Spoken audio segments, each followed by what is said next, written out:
All right, we will go live in three, two, one. You can support this show at patreon.com/ASA podcasting. The wasteland is a host of apocalyptic mess as the sole survivor wanders out about to see the rest. Nuclear explosions sending out the gamma rays from deep within the core, frozen atomic waves. From deep within the core, frozen atomic waves. Hello and welcome to the 509th edition of the Fallout Feed. I am Andrew, joined by a flock of my favorite Fallout folks. Tonight, I've got Ray. What's up, Ray? Hello, hello. And also Jess. What's up, Jess?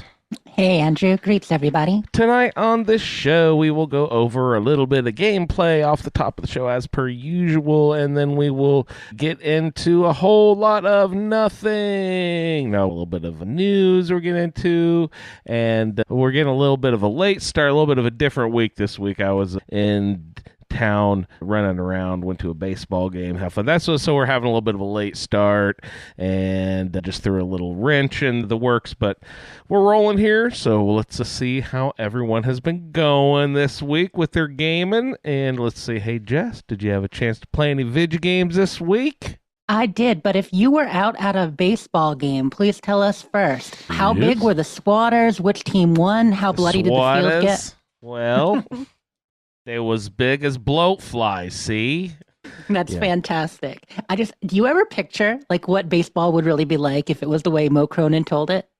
Give me some of the highlights. I forget he had lots of little weird, like, horror, like, let's see, there's one where they would beat each other with the bats, right? Or something. I forget. Yeah, I mean, that there's, was basically it. Yeah. I mean, all I remember are spiking someone. He said something about using their spiking someone, right? I forget. I don't remember. Ray, do you remember what he was saying? No, just the gist of it that he was Beating each other people with were bats, yeah. beating each other over the bats. Yeah, I think he also said that baseballs, like after the players died in fierce competition, the baseballs were given to their children as a trophy to remember their parents by for Says dying about honorably on the cards, field too, of play. right? I can't remember.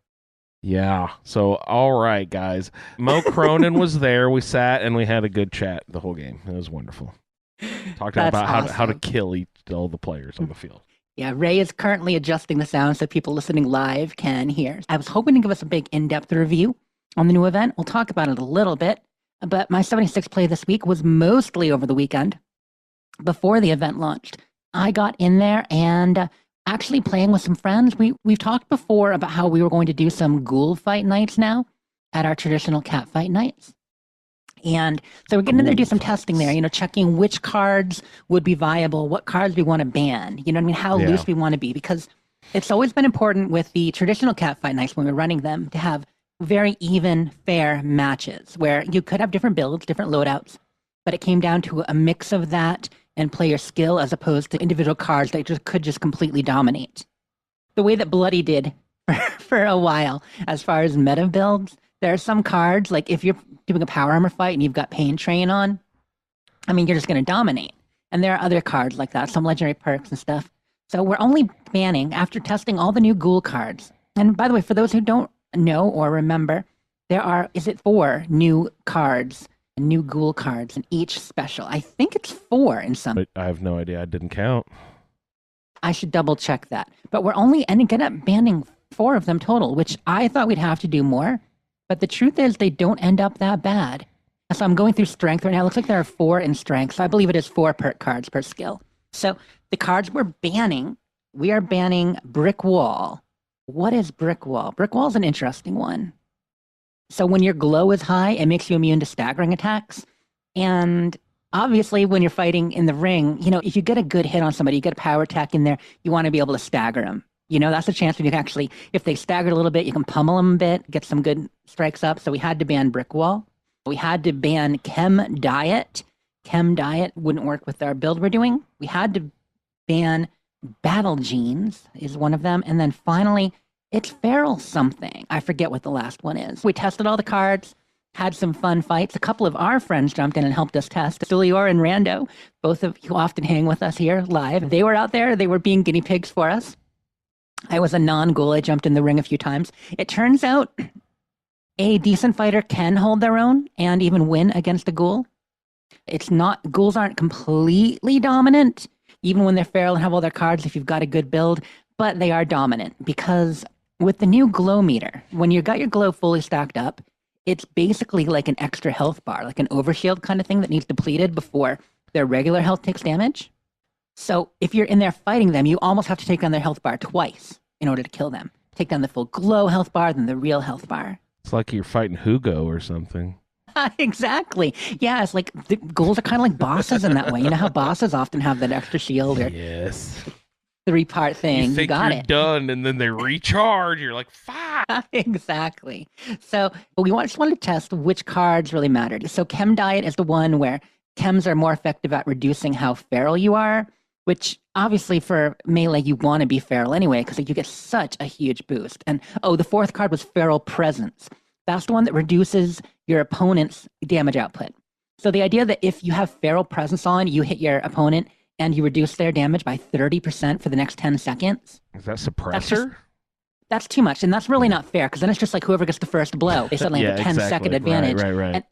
And when you're doing melee, you're only coming through with a little bit of damage each time because it's so much less. Even though we strip down, you got to fight naked.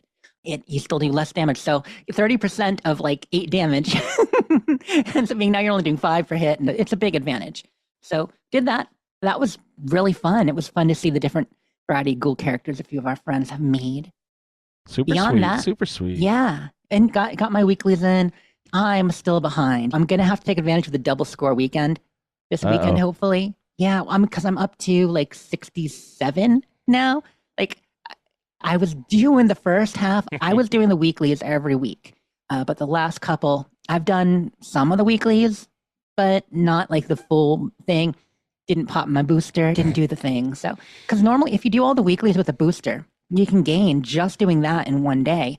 7 to 9 levels. So it's like you do 10 weeks, and you're getting close to getting your full 100. But I'm slacking a bit, Andrew. Don't be slacking. It happens. And then we got the new update Tuesday. So it's been live for 3 days now. 3 days, 3 nights. People out there helping our buddy Black Eyed Susan in the new Big Bloom event. Gotta say, it seems quite cool.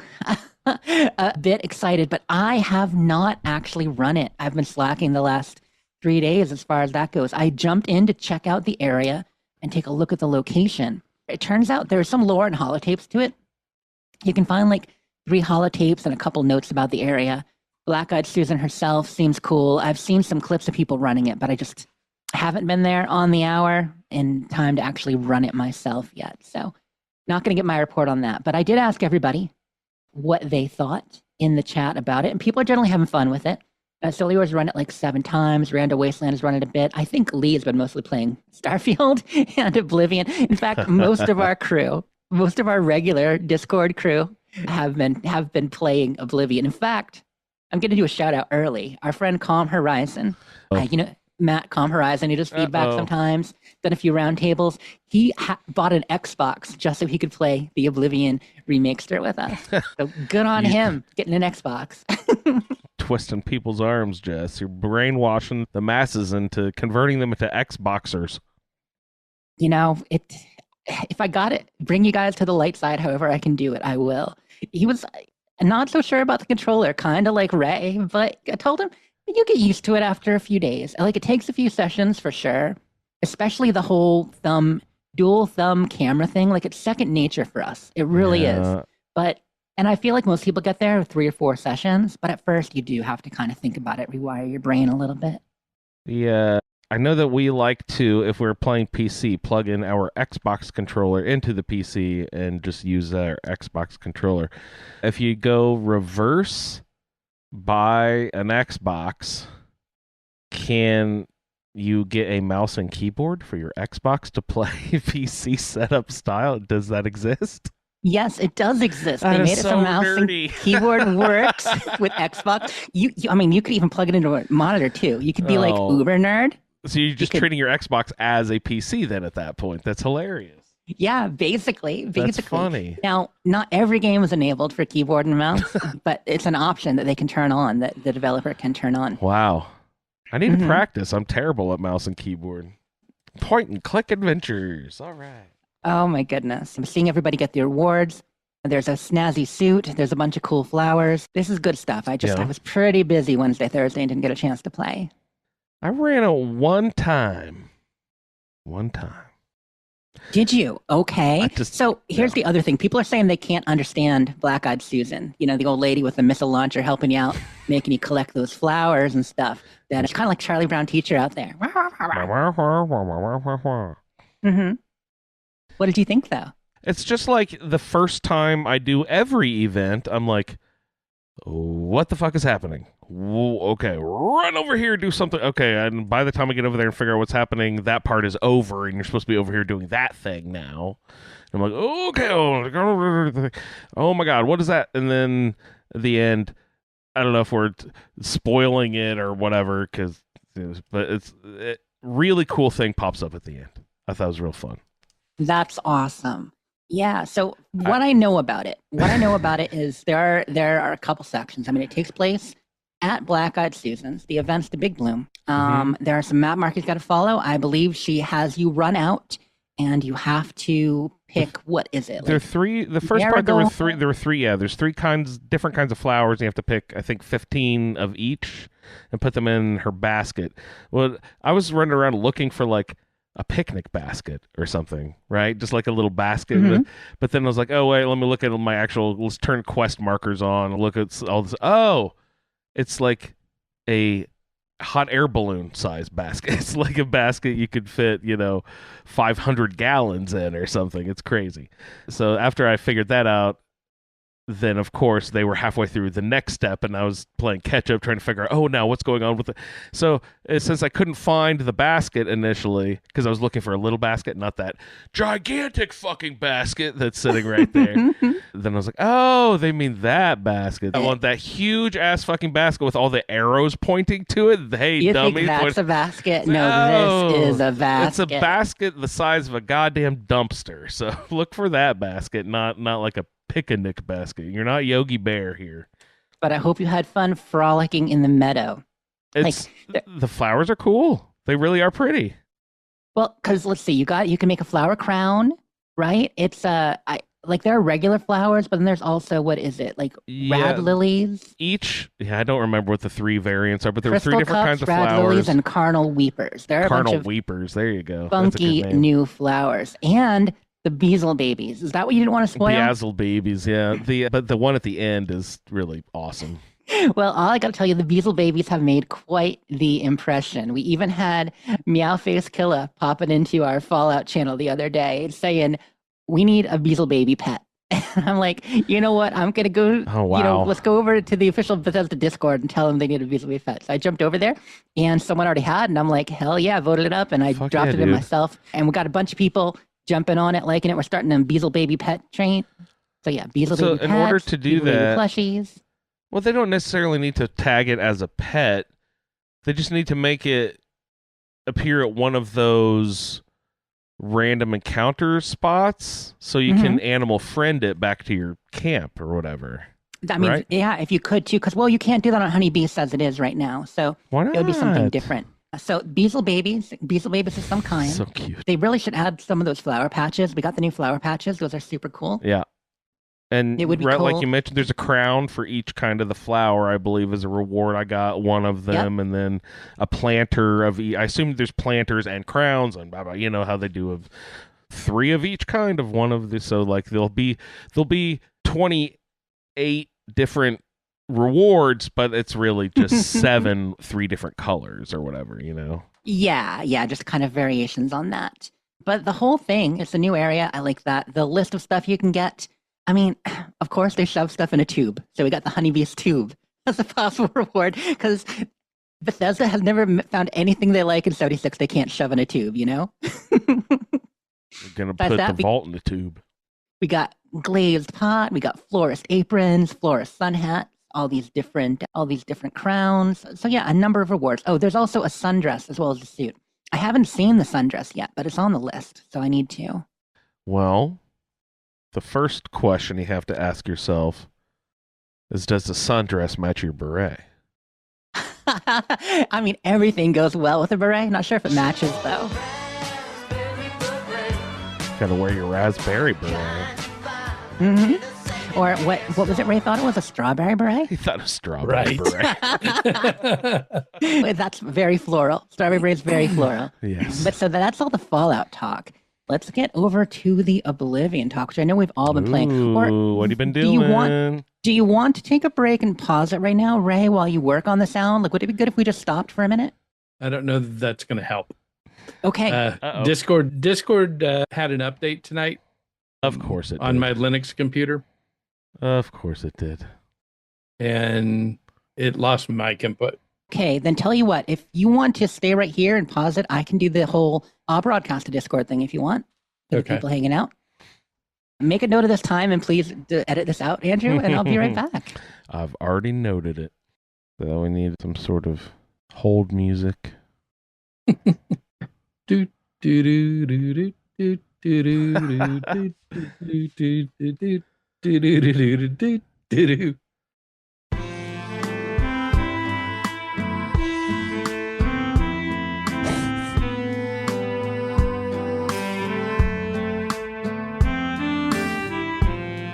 You are on hold with the Fallout feed. Your attention is very important to us. Please stay on hold while we connect you.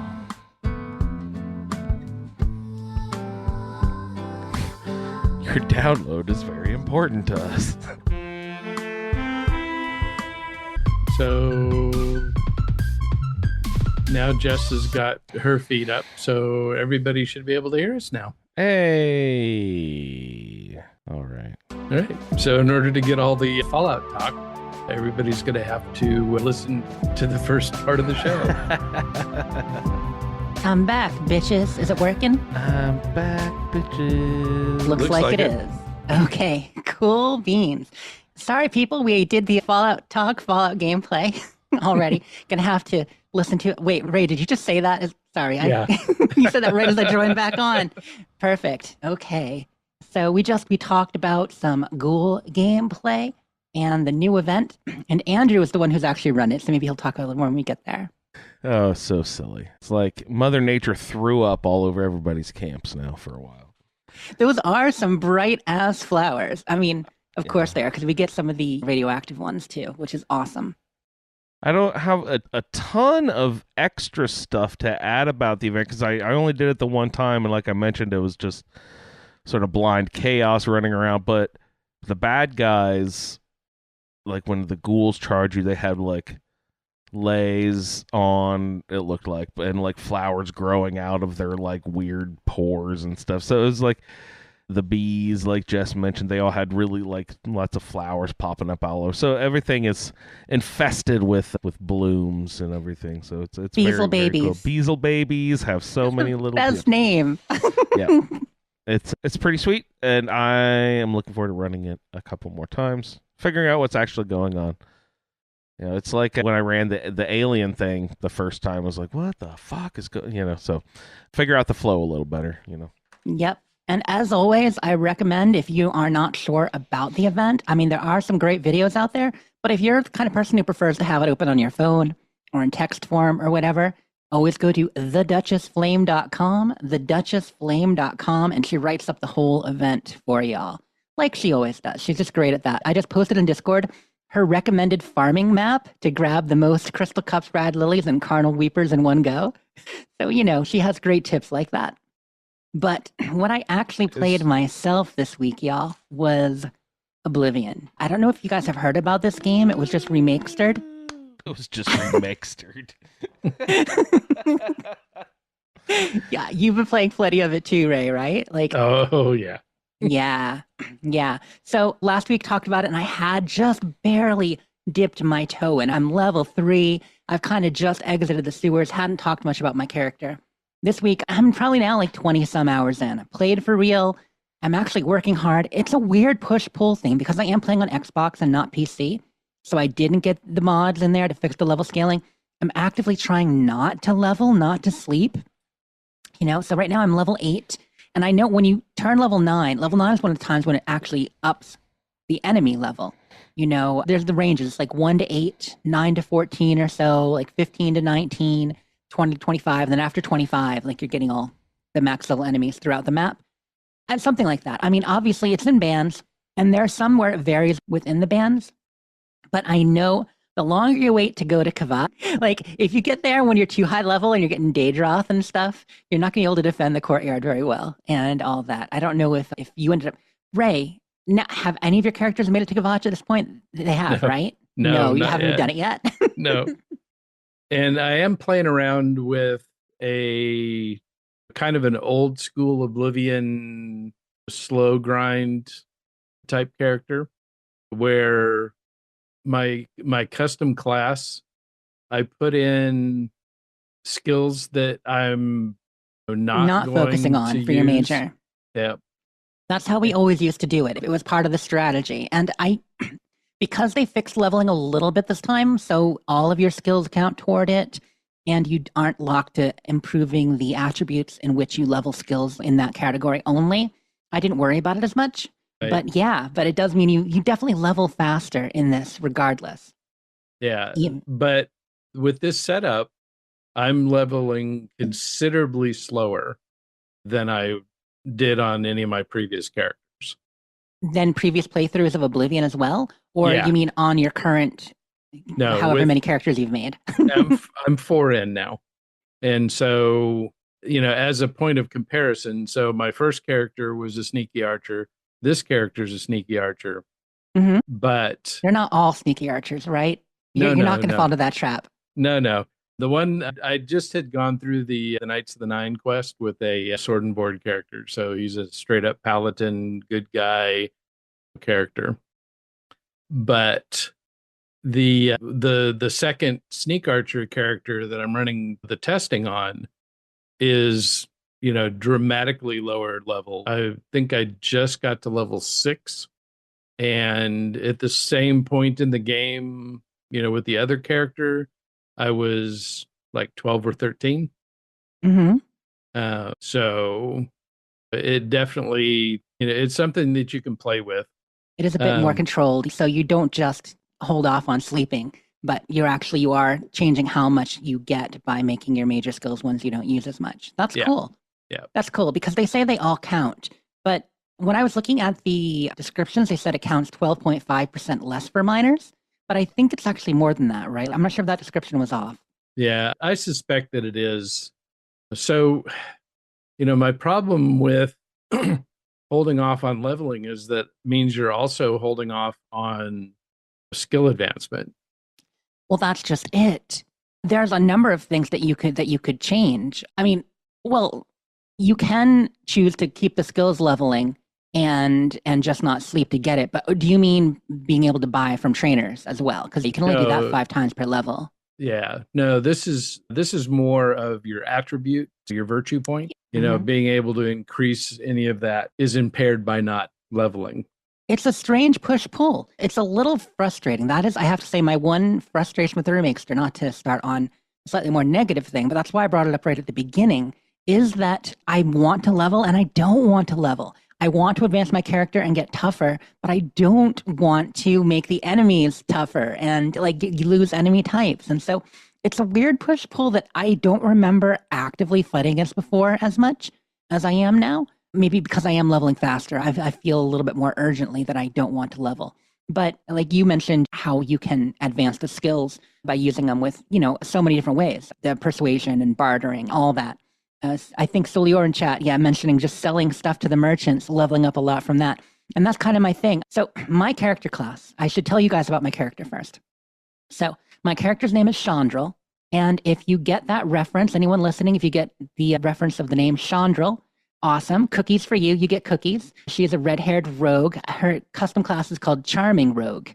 I was kind of figuring out how I wanted to balance, not a min-max, but kind of a cool, efficient custom class. Because I usually do a Nightblade type character. I usually do Thief. And so I want to do that again, but I wanted to change the way that it leveled. So I made her base magic, based on the idea of having innate magic. But then her major skills, she had blade and armor out of combat. She had alteration, destruction and restoration in magic. And then, actually, no, illusion. Sorry, I decided to change it last minute. Illusion, destruction, restoration. And then from stealth, I think she only had the, speechcraft and one other. I didn't do security that I knew I'd be leveling quickly, or sneaking, which I knew I'd be sneaking everywhere like you do. You know, I didn't want to make those major, but I did the ones that I thought would take a little bit longer. Yeah, the only one I did was light armor. Smart. Yeah. Because my goal is to never have my light armor skill advanced, because it means I haven't been hit. That's very clever. Yeah, I actually, it's funny. I did not make light armor major, but that is the one I'm trying to level. But I got a bunch of light armor levels just in the prison, in the sewer, before I even got out. Because when you're going through, crouching through the tunnel on your way through before you finish the tutorial, you get to that goblin cave where you kill the rats or kill the goblins, and they've got rats in a cage. There are 3 rats in there, so you just jump in with those rats right at the beginning, let them keep biting you, healing up, jumping out every once in a while so they stop attacking so you can heal. And I probably got up to light armor 30 in the tutorial. So that's also just leveled quickly. Yeah, it's probably because I wanted to get my light armor skill up, because I do not want heavy armor when I'm doing a magic rogue character. Right. But yeah, so her name's Chandril, charming rogue. She is a Bosmer. I've never played a Bosmer before in any Elder Scrolls game.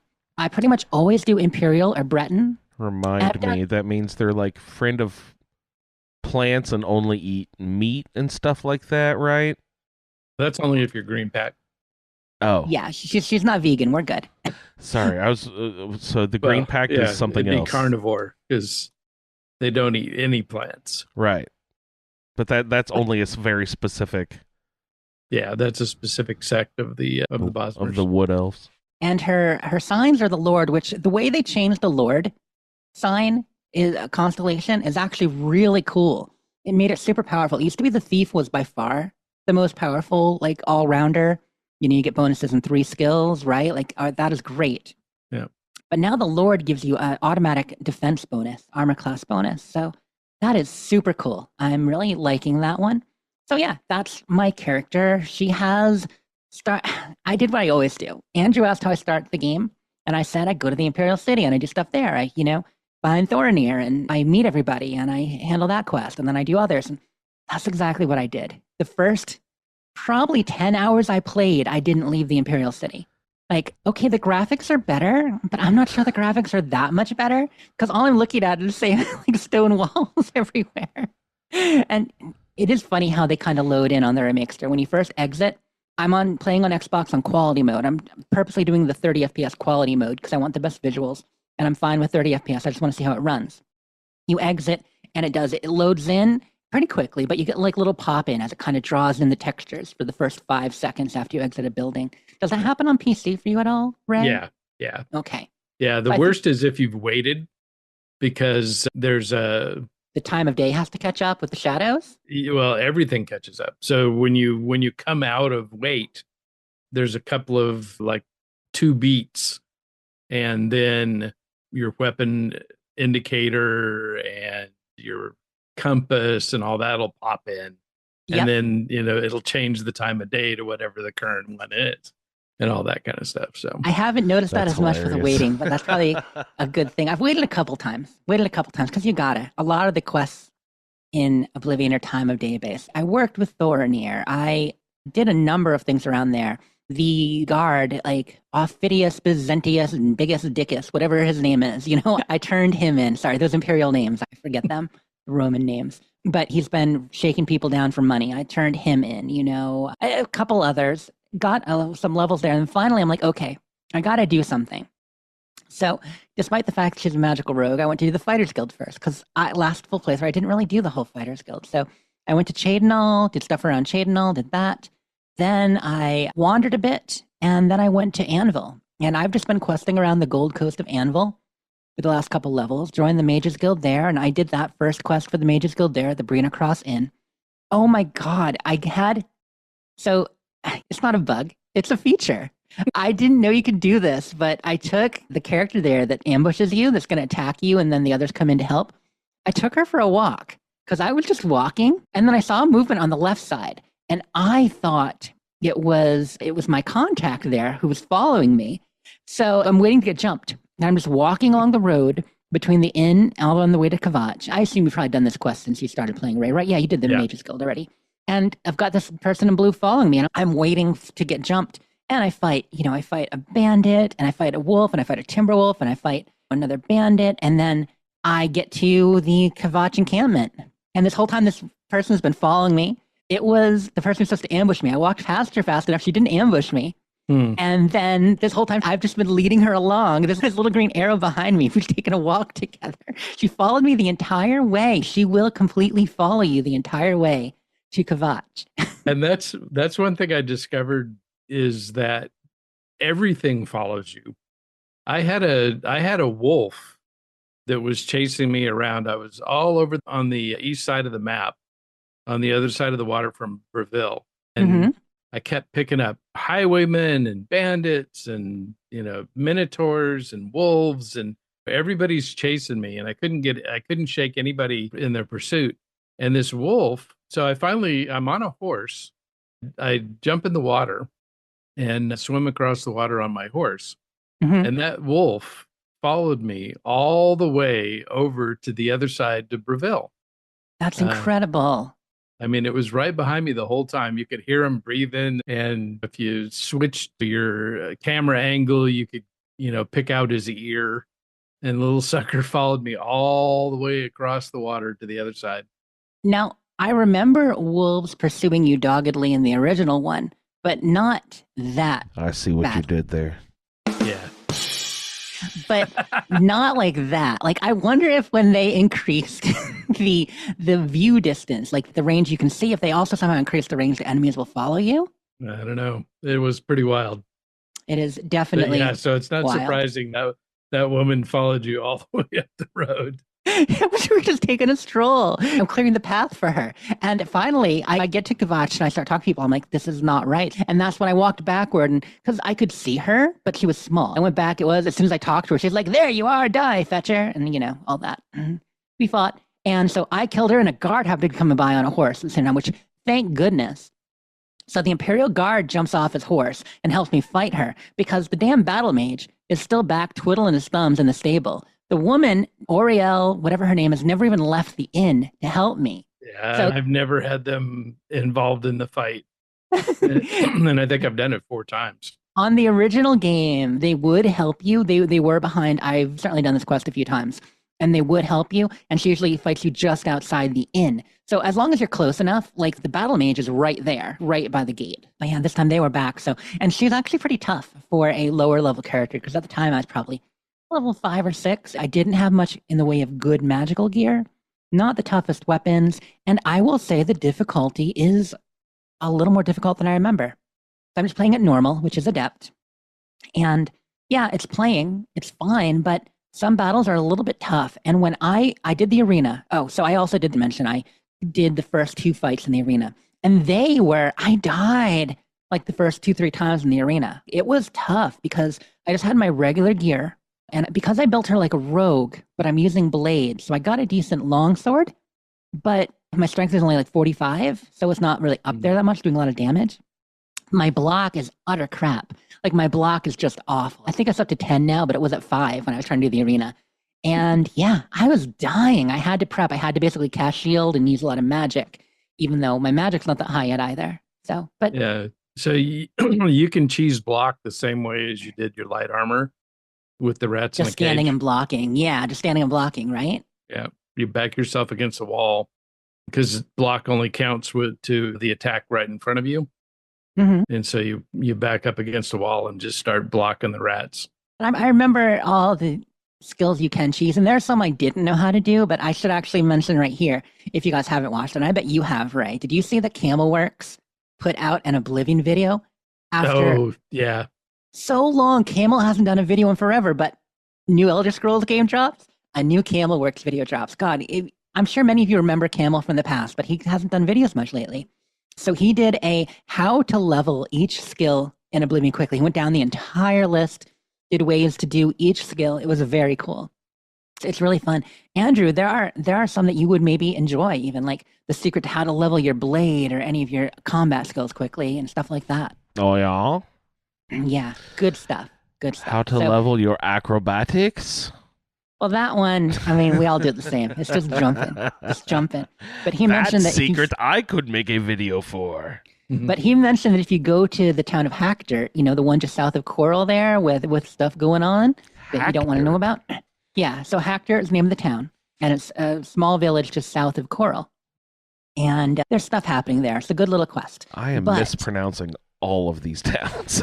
There is a well in the center of the town, and it's got a roof on it. Okay, that kind of sticks out. It's a well with a very big roof. If you stand on the roof and spam your jump button, the roof will kind of stop your animation, your jump animation. You keep hitting your head on this roof just right, so you can jump way, way faster. Oh, for the acrobatics thing. I get Yeah. you. So there are things that you can do in different ways, and he's showing you better ways to do it. Your athletics, for instance, even though it just increases naturally by running around, it increases faster in water. So he recommends for places in water you can do it, stuff like that. Yeah. And So- I usually use sprinting Mhm. because now you can sprint. That's so nice, right? How nice is sprinting? Although I'm I finding I, forgot don't do about it that. that I never, much. I never really played a ton of Oblivion, so that I was just sprinting around and not even appreciating it. It's just like Fallout 3. And that's why for the longest time I thought in Fallout 3 you could increase how fast you move, but it's not the same as like Oblivion. But I'm finding that I actually move fast enough that I'm not sprinting a ton. Occasionally, for sure. Yeah. But- If you crank up your speed skill, Yep. holy smokes, you move fast. Actually, almost too fast. That's what I was saying. Yeah. My speed is at like 60. That is plenty most of the time, unless I want to sprint. I got my luck up to 55 to start with the way that I set up my class. So I'm a little imbalanced towards combat, which is why I was having trouble at first. But I've been putting more of my points into strength and into endurance. Like my endurance was 40, my strength was 40 when I started. Like everything was pretty low. I think my endurance was actually like 35 when I started with character. Bosmer aren't the toughest, y'all. Hadn't played Bosmer before. But I'm learning. It's cool. And I got to tell you, some of the other things about Bosmer are pretty awesome. So I'm definitely enjoying the character. So many cool quests. I'm now going up to Coral, which, okay. Town names. You're saying you pronounce a lot of them wrong, you think, Andrew? Yeah, I was saying like Braville. and I mean- like Corral. Well, that one's very wrong. But I mean, it Cyrodiil. might be Braville. We all say Braville. But Bravil. it could be Braville. Also, or like Bravel. Bravel. I don't think anyone says Braville? Bravel. Braville? Like, I don't know. I guess Skin- Braville would have the like Ville or something, Yeah, but it's like Leowin, Shadenall, Anvil. Anvil, Bruma. right?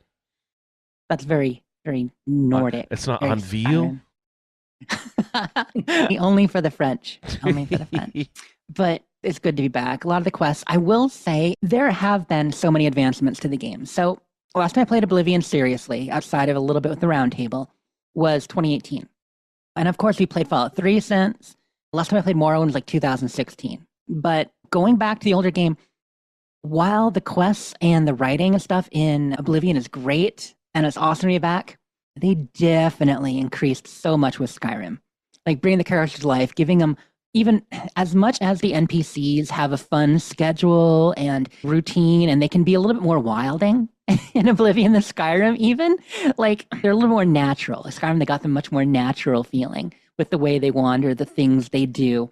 There's the sense that many of the NPCs in Oblivion are there only to serve a purpose. Like the conversation is blah, blah, blah is great at jumping and blah, blah, blah is very sneaky. And they have a list to point you to where the trainers are. So it's kind of like every NPC that you meet is either there to point you to something or to actually be able to train you and persuade you on something. And it's cool. They have some neat stuff happening with them. But it's a bit less immersive and natural than where they got with Skyrim. And certainly the animations, a lot of Yeah. the mechanics. Like people will talk about how things have gotten less RPG heavy over time, but there have been so many improvements too. Like the animations have gotten so much better. The whole companion system has gotten so much better over the years. Like they've added so much the last 3 games between Skyrim and Fallout 4, Fallout 76, Starfield, the last 4 games, if you include all those. Yeah. They keep adding so much to the formula. So it's great but it is an older game, even with a really pretty coat of paint. Yeah. When Ray was talking earlier, I was gonna ask him. You just sort of touched on this, Jess, but I'll pose the question to both of you: is this game as fun as Skyrim? Because I would say the old version, and I'm super biased because I played Skyrim first, so I much prefer that game. I would say not even close. Skyrim's way more fun than the original Oblivion, but that's just gameplay stuff fun. I know people go on, and you just brushed over those topics, so like the storytelling and the character design, and all that stuff is amazing in Oblivion. I get that, but is this remake as fun as Skyrim? I'm going to cop out and say that they're just different. No. That there are times in Oblivion that I have absolutely no. I will say this: there are quests and times in Oblivion where I'm having absolutely as much fun as Skyrim. Getting really into a quest when I'm actually involved on it, it's great. But overall, it's probably not quite as fun as Skyrim. And Ray, are you also as biased as I am? Yeah, I mean, I can't really see myself doing more than 70 or 80 characters in Oblivion Remaster. So, yeah, a little softer than in Skyrim. He ain't joking, folks. It's so funny. This is my fifth real playthrough. This is my fifth playthrough. I'm not you, Ray. I can't do it. But I will probably end up doing everything I can on this character over time. I mean, I love Oblivion, and there are times when I think that it might be my favorite Elder Scrolls over Skyrim. But this time going back, and maybe it just hasn't been quite long enough this time, or I'm just not deep enough into the story, but some of the older mechanics are getting in my face a little bit, and it feels more gamified than I remember it feeling in some ways, where you're just Explain looking at that. the systems. Okay, I see. You see the numbers more? You see the numbers more. You see the limitations of what you can and can't do. But when you're actually in a quest and you're in a story and you're doing something, that's pretty awesome. But so I'm doing everything around Anvil like you do. And when I did the one where you're helping Norbert Lels of Lels Quality Merchandise, his store's getting robbed. And so you're in there hiding, and eventually the robbers sneak in. Okay, there are three of them, but they just kind of sneak in and they just kind of stand there and they sneak and they crouch. And you can stand up and you can wave at them. They don't do anything. And you can click on them and they're like, Hi, I don't like you much. guys. I don't like you much. They don't say, holy fuck, let's kill this witness. No, they don't. They're in there doing the crime thing. And you try to talk to them, you can even try the persuade mechanic, but you can't get their disposition is 0. Like their persuasion disposition is 0. But you can actually get in and talk to them, start the persuade mechanic, but it stayed 0. So the game knew that they didn't want to like me, but they didn't remember they were supposed to attack me. I talked to all of them. They said different things. But then eventually, the appointed hour hits after they've been there for 30 minutes, just kind of looking at you. And I'm looking at them having a face-off. And just like, hey, what's up? I'm crouching. I'm doing the crouch dance. And I'm just, kind of making fun of them. Drawn on their faces with a magic marker if I could. But then they suddenly just bam, a light switches, switch flips, and they get angry and start attacking me. What caused it? I think it was probably just the time of day. Yeah, a lot of stuff same. is super, super tied to time. Okay. Yep. But now their bodies are there. I looted them, so I went back. I talked to Norbert, and after I talked to Norbert is when I met the girl gang who tried to recruit me to help them strip guys down and get that money. Get that money. Don't you have to drag the bodies behind a barrel or something so they don't get some other people on your case about this shit? There are some quests like that. But so cover your tracks. I talked to them, did that, and I went back to Norbert the next day, and Norbert's just there. He's standing in the middle of one of the dead bodies, and they're just there on the floor. They'll probably be there on the floor for a while. I imagine it will eventually respawn the cell. But I don't know. It's been 3-4 days, and apparently he likes standing on bodies now. Look at my new slippers. Yep. They're a little squishy. They smell terrible after 4 days. Rando in chat says mocking NPCs until they attack you is nasty work. But that's what you got to do. I'm not going to hit them first and get that bounty. So I'm just going to tease them. I know what the quest is supposed to do. That's funny. You taunt them a second time. Where do you get a horse? Oh, there are a bunch. So you can get, if you go to the Wayne Priory, if you actually follow the main quest, it is a thing people do sometimes. You can get Prior Mayborrel's horse from Wayne Priory pretty early on. You can also get a horse, an old nag from the stable I believe is it Chestnut Handy stables just outside the Imperial City? I'm already married. I don't need that. Buzzing. There you go. Okay. So I want a horse, and remember, I'm an Argonian, and there's a bunch of racist fucks out here. So, do you guys ever play you're playing Wood Elf for the first time, I was a Khajiit for the first character. Do you find Mm-hmm. that to dictate whether certain factions or people are friendly to you? Like, will everyone deal with a Khajiit same as? No, the game has a mechanic for that. Strongly. cool, Yeah. cool. The initial disposition is different based on the way Yeah, races based get on along what- in general. Awesome. Yep. I love that. Yeah. But Yeah, I'm finding it very different as a Bosmer than I did previously as an Imperial or. I wanted to play as Breton. wait, are Nords of they're not available in this game, right? It's, Yeah. No, they they are. are. totally. Okay. I wanted to play just as like a normal like person, just to see if it really is this racist out there. I just feel like people are not very nice to my animal thing. And then I was looking at the map. Black Marsh is right there. Like Yeah. we're neighbors, you know. Like Yeah. why are we so antagonistic towards each other here, man? What's going on? I mean, not to bring real world politics into it, but sometimes neighbors get along a lot worse than people a few Yeah, doors down. Exactly. Yeah. I know. That's why fences make good neighbors, and so do wide rivers. So, like in Anvil, because that's where I've been hanging mostly, there's a river. You look just across, you're at that cove, you look across the river, and that is Valenwood right there. That is the Wood Elves. Mm-hmm. And then when you're down in Leyawiin, if you go all the way south, on one side, yeah, you've got the Black Marsh, but to the left there, to the west, right? you've got Elsewhere. And there's a big thing because there's a Khajiit resistance happening. And this actually comes up a bit in Oblivion. There are Khajiit that feel the Imperials stole some territory around Leyawiin from them, and they're trying to reclaim it. Have you looked at the map? Yeah. Okay. If you look at the map, I was just thinking about this as I was looking at it the other day because I was like, ooh, I'm going to trot over here to Elsewhere and go visit the kitties. There's a fucking border there. You can't go to Elsewhere. They don't let you visit the kitties. Assholes. Yeah. Right? Nope. So, but then I was looking at the map and I was just thinking, man, it is really fucked up what they've done here because Cyrodiil, is that the main? Yep. Okay. Yep. The main country we're in here. It's sort of like the main bulk of all up north, like this big, like huge section of, but then like as you follow the river down, it's Cyrodiil all the way on either border, on either side of the river for a certain distance before it's either Yep.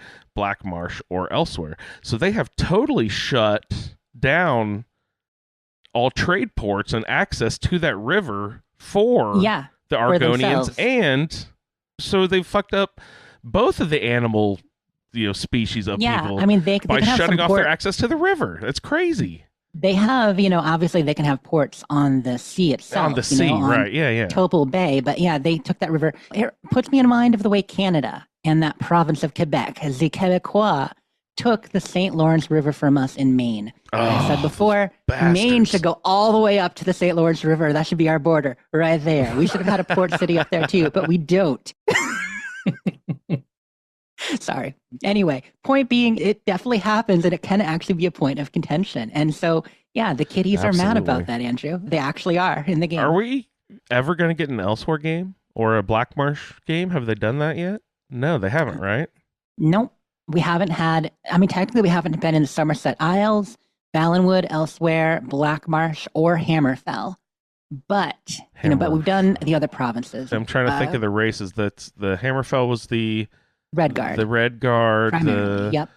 And the orcs with Orsinium on the north edge. Mm-hmm. And we haven't done one of this. So, okay. So the games are all focusing on all the white people. Hello, come on. Let's focus on some of the other races, shall Well, we? Here, Bethesda, And please. Dunmer with Morrowind, of course. Oh, you're right. Okay, The third I one. apologize. I apologize. But keep in mind, ESO has covered a lot more territory, has brought it all in. Elder Scrolls Online, they've celebrated their 11th year now. They just hit their 11th year anniversary. That's pretty amazing. And they have an entire DLC for the Somerset Isles and the High Elves, and they've gone all over. They keep expanding. I don't know if I mentioned this to you guys. Did I tell you that last week my wife approached me? She said, "Have you heard of this Elder Scrolls Online?"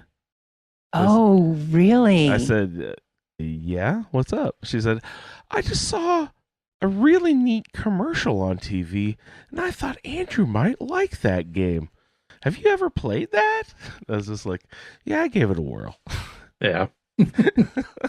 That's super cool, though. See, look at her thinking of you all the time. Well, that's just like, yeah, you just mentioned it's been out for, what, 11 years now? Yeah. But still, that proves the point. At least they're still putting out content, putting out DLCs, having commercials on TV still for an 11-year-old game. That's kind of unheard of, right? ESO has been really wildly successful. I mean, ESO's average player base is still double that of 76. You might recall, gosh, I think it was like 6 months ago, though, I went over all their projected revenue charts and what they were bringing in the early 2020s and what they were projecting to. And ESO was still doing about double 76's income, which That's 76 has amazing. been doing well. Yeah. And so, yeah, the game's done great. They only recently switched from doing the whole yearly big expansion thing to the new season format. And anyone, hey, here's another shout out, just a quick recommendation. Anyone interested in Elder Scrolls Online history and some of what, from a dev's perspective, Kind of Funny is doing a limited 4-episode podcast series on Elder Scrolls Online. You can find it on their YouTube. You can find it on their podcast under the Kind of Funny Games cast, and it might have its own feed. But they got to go to the studio, sit down with the devs, and kind of talk through the entire design history and that of ESO. They're 2 episodes in so far. I've listened to both, of course, and they're a good hour and a half each. So yeah, really interesting stuff. So short form stuff. The short form, exactly. They don't have our endurance, Ray. But that's all my gameplay. We're kind of piggybacking on everybody's, but I want to hear more about what y'all have been up to in Oblivion and such too. How about you, Ray? Did you get to chance to play a video game this week? I managed to squeak in a little bit of No Man's Sky just to do some maintenance stuff, my sending out my sun frigate missions and all that good stuff, keeping up with my settlement. And that was about it, other than Oblivion. Going in and sweep the floors a little bit. Yeah, so I tried a character using the Atronach stone. Wow, what a pain in the butt. Oh, Right. the It's not magic regenerating. that does not Yeah, regenerate.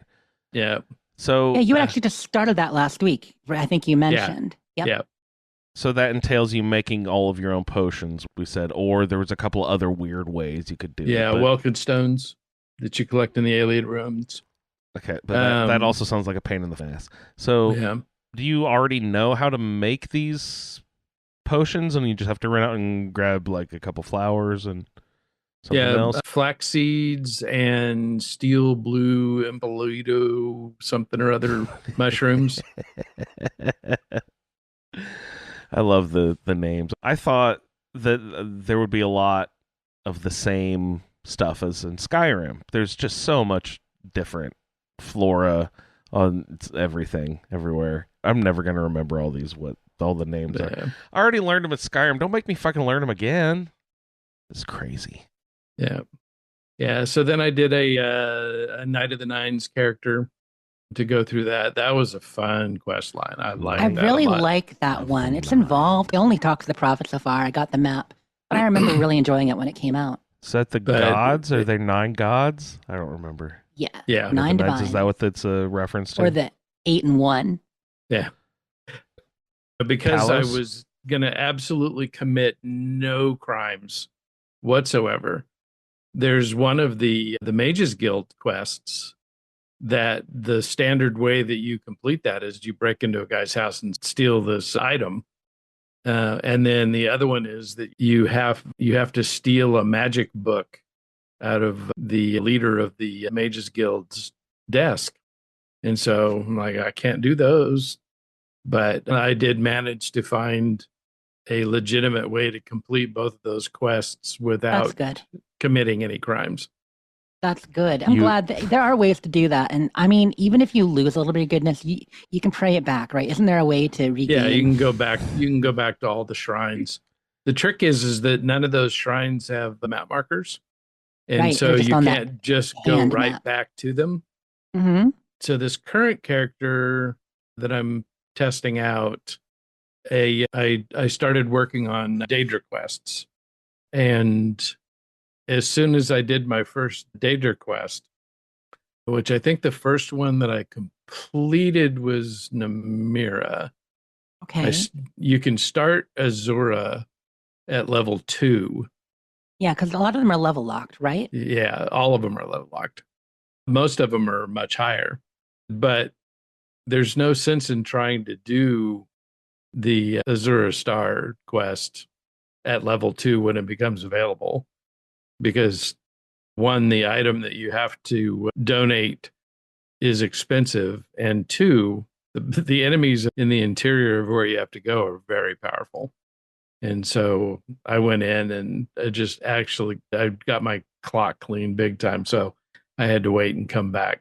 I can imagine the difficulty is up there. Like when I fought the ghosts on the ship in Anvil, like that was just their ghosts they'll wreck you. Yeah. They will wreck you so hard. But as soon as I started doing the Daedra quests, the Oblivion gates popped up. Even though you hadn't gone to Kavach? I hadn't gone to Kavach. And it I hasn't. did not know that was a thing. I didn't either. It hasn't happened. I haven't had Oblivion gates in any of my other characters because nobody's gone down that road. But this is the first one where I've actually done the Daedra quest. And as soon as I did it, they start popping up. It's cool. I had no idea that would happen. So still haven't been through one of them because, just normal enemies are kicking my butt. So, yeah, playing the character the way I am now, which I don't know how much longer I'll stick with it. I want to test a couple of other things, but by not focusing on the actual skills that you're going to use the most, so that helps suppress your leveling, it also makes you very weak. It's such a problem when you don't actually just focus on the combat skills.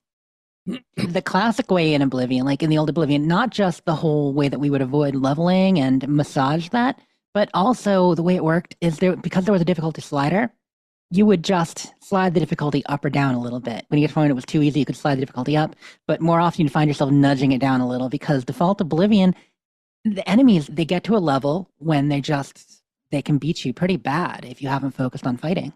And now there's no slider. There's 5 settings, but they're ridiculous. Like, have you tried going from adept to expert yet? No, I looked at the chart and it was like, holy crap. Yeah. So the other thing I think is I'll probably end up buying the game on Steam and start modding it. It deserves that. People are definitely porting a lot of mods. They're doing some new mods, and I think it deserves the full treatment. Yeah. So I'll definitely get my money's worth out of it. So glad to hear it.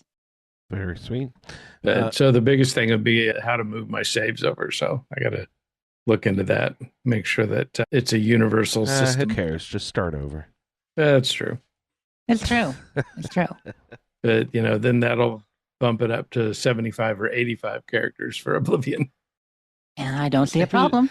Who's counting? Ray. Yeah, I lose count. No, I do lose count. Right on. Any other gameplay there, Ray? No, I tried to think of something new to do in Starfield because I want to get back and do some stuff in there, but I couldn't really come up with anything. You played that compelling. DLC to death already? Oh yeah. So, but I'll come up with some new twist. I'm sure you will. And you haven't got your emoji yet from Sean. No, still waiting on the emoji, and I'm really starting to get worked up about Fallout London not dropping their DLC yet. I'm a little worked up too, to be honest. They were making noises that they were going to 3 months ago. But I think that they're either fighting a few things to get there. But 5 or 6 months now. It was before Christmas. Yeah. So for Patreon stuff, they've been doing monthly updates on different departments. They're doing updates for different department videos and giving us deep dives there. And they want to release 3 this year, as you know. But that we expected the first one, bread and circuses, pork pies and sandwiches, whatever it is, rabbit and pork. That's it. I forget. Anyway, that I expected that this spring. So I don't think it's going to be long. And the other evidence of that, they have picked up on socials again the last couple weeks in a way that they had kind of been ignoring socials like publicly for a while. You will notice if you check their Twitter and such that they've posted and retweeted and stuff at least like once, twice a week for the last 2-3 weeks. So that's a change since they hadn't been at all for a while. So I don't know, but they haven't said anything official. So we won't know until it happens, but I'm with you there. Yeah. How about you, Andrew? Well, I think I sprinkled in a lot of my gameplay, asking you guys about yours. there were a couple of things. Jesse mentioned a ghost. I've had one ghost encounter, and it was pissing me off. And then I remembered, I remember Sherry saying something. Oh, you have to have silver weapons or something to fight a ghost. Yeah, or magic. or Yeah, magic. silver and magic. Well, I forgot that part. So I was just running through this. I want to call it a dwarven room, but it's not. Are they Aelids? Is that Alien, yeah. Aelid. Oh my god, they're endless. Holy shit. I don't even know the name of the one I was in, but it was along the river or something down south, because that's where I headed. Yeah, compared to the Dwemer stuff in the other games, they are. And- Some of them are pretty big. And I was just going through, and there's a ghost in there. My sword's not doing any damage to this poor ghost. He's just following me around, hitting me with whatever. I don't know if it's really like he's hitting me or casting a spell sort of damage at me. I can't really tell what's happening. But he's not doing a ton of damage, so he's just kind of following me. Just like casting heal as he's following me. Because I can't kill him. I feel it's not fair that He's not enemies really cast killing heal. me. Like, it bothers me how often they heal themselves in this game. Yeah. I'm casting heal. He's just following. So like, and then we have our last week episode, right? And then you guys say, "Oh yes, you do have destruction magic on you already, Andrew. You just need to click your shoulder buttons and to toggle your menus." I'm like, oh, I'm just only reading the first. I only thought I had heal and light or something, so Oh, right, because you didn't flip through the tabs. I didn't. Yeah. I just Your don't Pip-Boy understand has the multiple menus. Streams. I don't You pip understand the scroll. I don't understand the menus yet. Like I'm beginning to understand them better now. But oh my goodness, that opens up a whole new game when you have more than just heal to your magic It does. repertoire. So I had happened to save. That's where I was in that sort of like the basement of this Aeliad ruins. And when I started back up, I was like, aha, I have magic now. I can get you, Mr. Ghost. So I killed the ghost almost immediately. But then there was a lock that I needed to get through. And I had just been skipping lockpicking because what the fuck is going on with this lockpicking shit? It is insane. And I had to look up an article because I prefer reading to watching videos to learn how to do things. And the reading did not make a goddamn lick of sense. So I had to go to the video. And it still does not make sense, even though I've watched like 4 different people's takes on 4 different videos, and I'll take their tips and go and try it myself. And it's just like, you have to. I was just about to say you have to be a magician to get it, but the ironic thing is I am a mage, and I still can't get into the fucking lock. So, All right, so here's the deal. come on, Ray, make me understand because I've seriously tried. I spent a good hour. You're talking about the locks? Yeah, lock picking. What the fuck? It's. I mean, it's Everyone's bad, like, but it's "Oh, not so, that bad. It's so easy. You just need to do. That does not work. All I'm right, sorry. so It's not easy, but So this is what you do. Okay. So when you flick the lockpick up, the little tumbler pops up, and then it comes back down at different rates. Yep. The slow or medium fast or medium fast or fast fast. Yeah. Okay. So when you click it up, and it goes up and stays for a second, and then And then you know, does the just very slow slowly fall, right? Yeah, the Yeah. slow fall. click you, up. You click hammer it click up, right? I click don't know. up, I click break up. it every time. I try. Well, no, It no, break- Just keep clicking it up, and then activate it on the upstroke. You know, while your lockpick is up, Mhm. holding it up to the top, then you hit the button to lock it in place. Yeah, there's something I'm not doing right with Yeah, the that doesn't work well for setting me, the but pin. that is a So tip. I don't people know if it's I give don't me know too. how it works on controller, but It's the same though. No, if you press and hold up, it does kind of keep boinging it up. okay. But But- then the key is that on the upstroke, you So hit the activate button. So you don't try to activate it during the sticky part, because that is what I always aim for. I'm always aiming to activate it while it's sticking. No, And sometimes it works, sometimes it doesn't. No. You're saying it's better to do it on the upstroke than on the yeah. sticky. So when it sticks up, just start spamming the click button to hold it in place, and then when your lockpick is going up, then hit activate, and that'll lock it in place. Okay, I will change how and when I'm pushing the button then, because I'm okay at lock picking, but I'm not great. I can go through 20 lock picks on a average lock, no problem, before I Yeah. get through.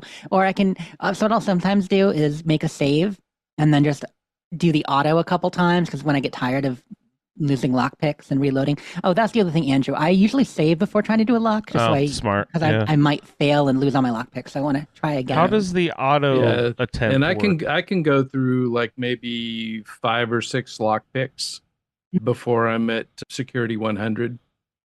Yeah, well, and that's the thing, Andrew. You can cheat it too. So when you do, this is an easy one to cheese. It's maybe the easiest one to cheese out of all the skills.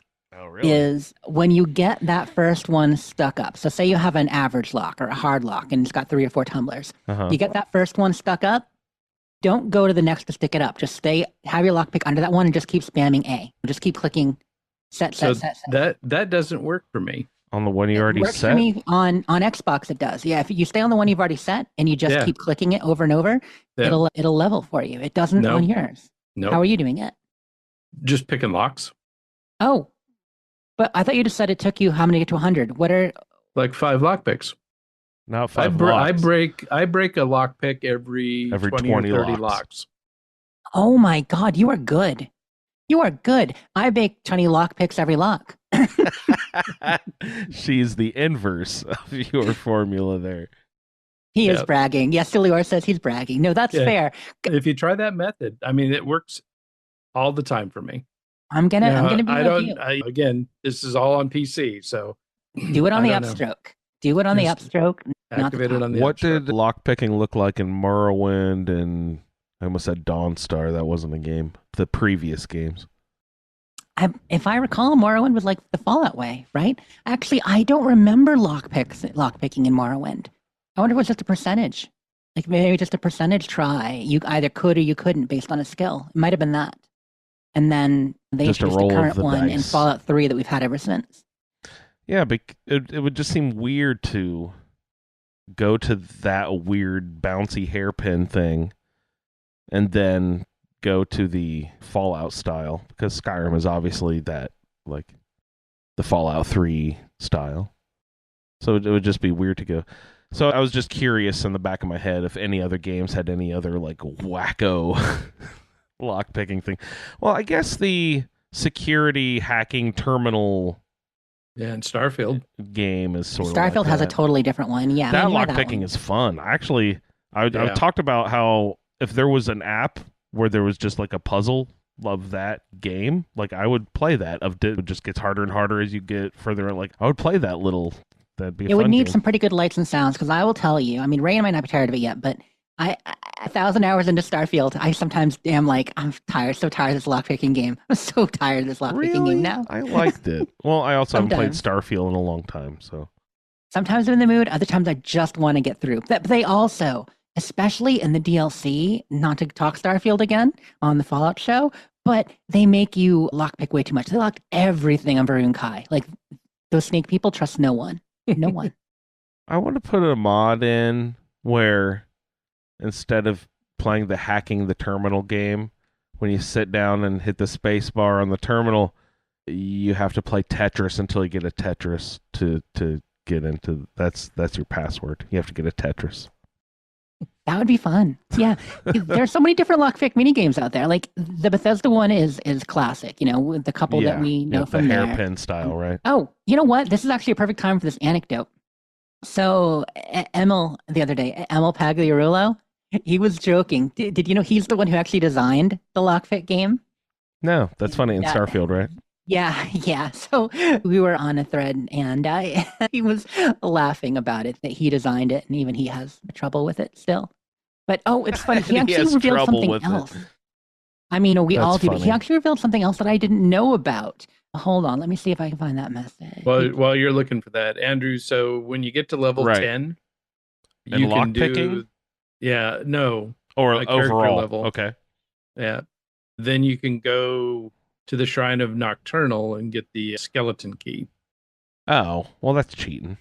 I don't And wanna do that. then with the skeleton key, which is an unbreakable lockpick, Yeah. then you can just do the auto attempt. Forever. And How does the auto attempt work before you get that? Is it spending your lock picks or what? yeah, Okay. so every time you try, it costs a lockpick. And the chances based on just your lock picking skill, it rolls a And dice. the level of the lock. The level of the lock. Okay, your skill divided by the level of the lock times a certain percentage based on blah blah blah. Okay. Yeah. Interesting. All right, so I'm going to spend another hour lock picking. We'll see if we can get it done. I saw social media has just been flooded with Oblivion, and people are just like being blown away. Like, oh my god, what a game! Oblivion's amazing. But one thing that I've been seeing circulation like twice now is the botched line left in the old and the remake. I had never heard of this before. I thought that was just really funny. Tell me about this. What happened?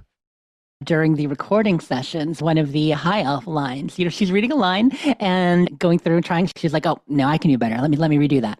And then she redoes it, and so you get the line twice. And they actually left it in the recording in the original game, and it's still in the remake too. And You still got that. But the animators animated the mouth. So then that makes me think: is the animation mouth movements just sort of like an automated thing based on the audio it's hearing from the no one is sitting there saying, okay, now mouth make an O shape, now make an M, and now I'm make sure they tweak it, but no, they usually set up parameters. They've done it differently in different games. uh-huh. I believe it was mostly automated from the lines, and then they render So it. okay, because I could just imagine an animator being like, yeah, let's keep that in. Like Yeah, and there's a mod that you can run that lets other people's mods create mouth animations.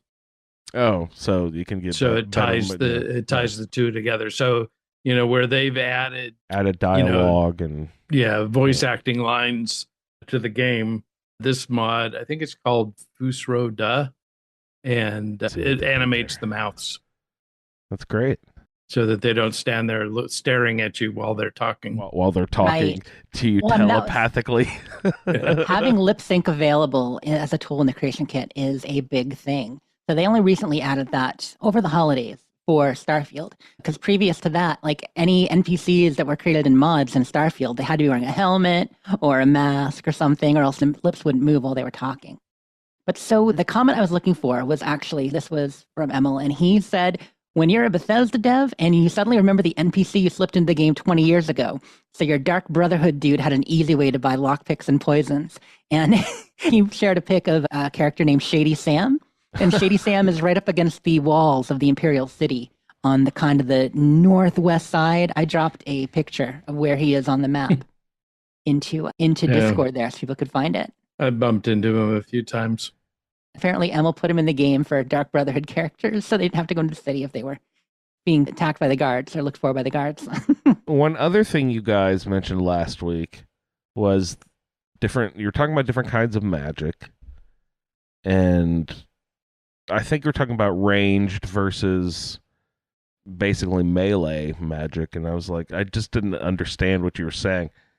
Because you said the word touch, so I assumed that when you're like, okay, it'd be flames is a touch and a spell, and I was like, that sounds so weird. So I thought I was going to be Johnny Fisto and like flame on and have two fire fists punching people, because touch to me implies I am touching the person with my flames, and then like I get out and I start using it, and I'm shooting this little like pea shot fireball like across. I'm like, okay, so please explain to me what touch means in this case. Then I'm missing Touch. something.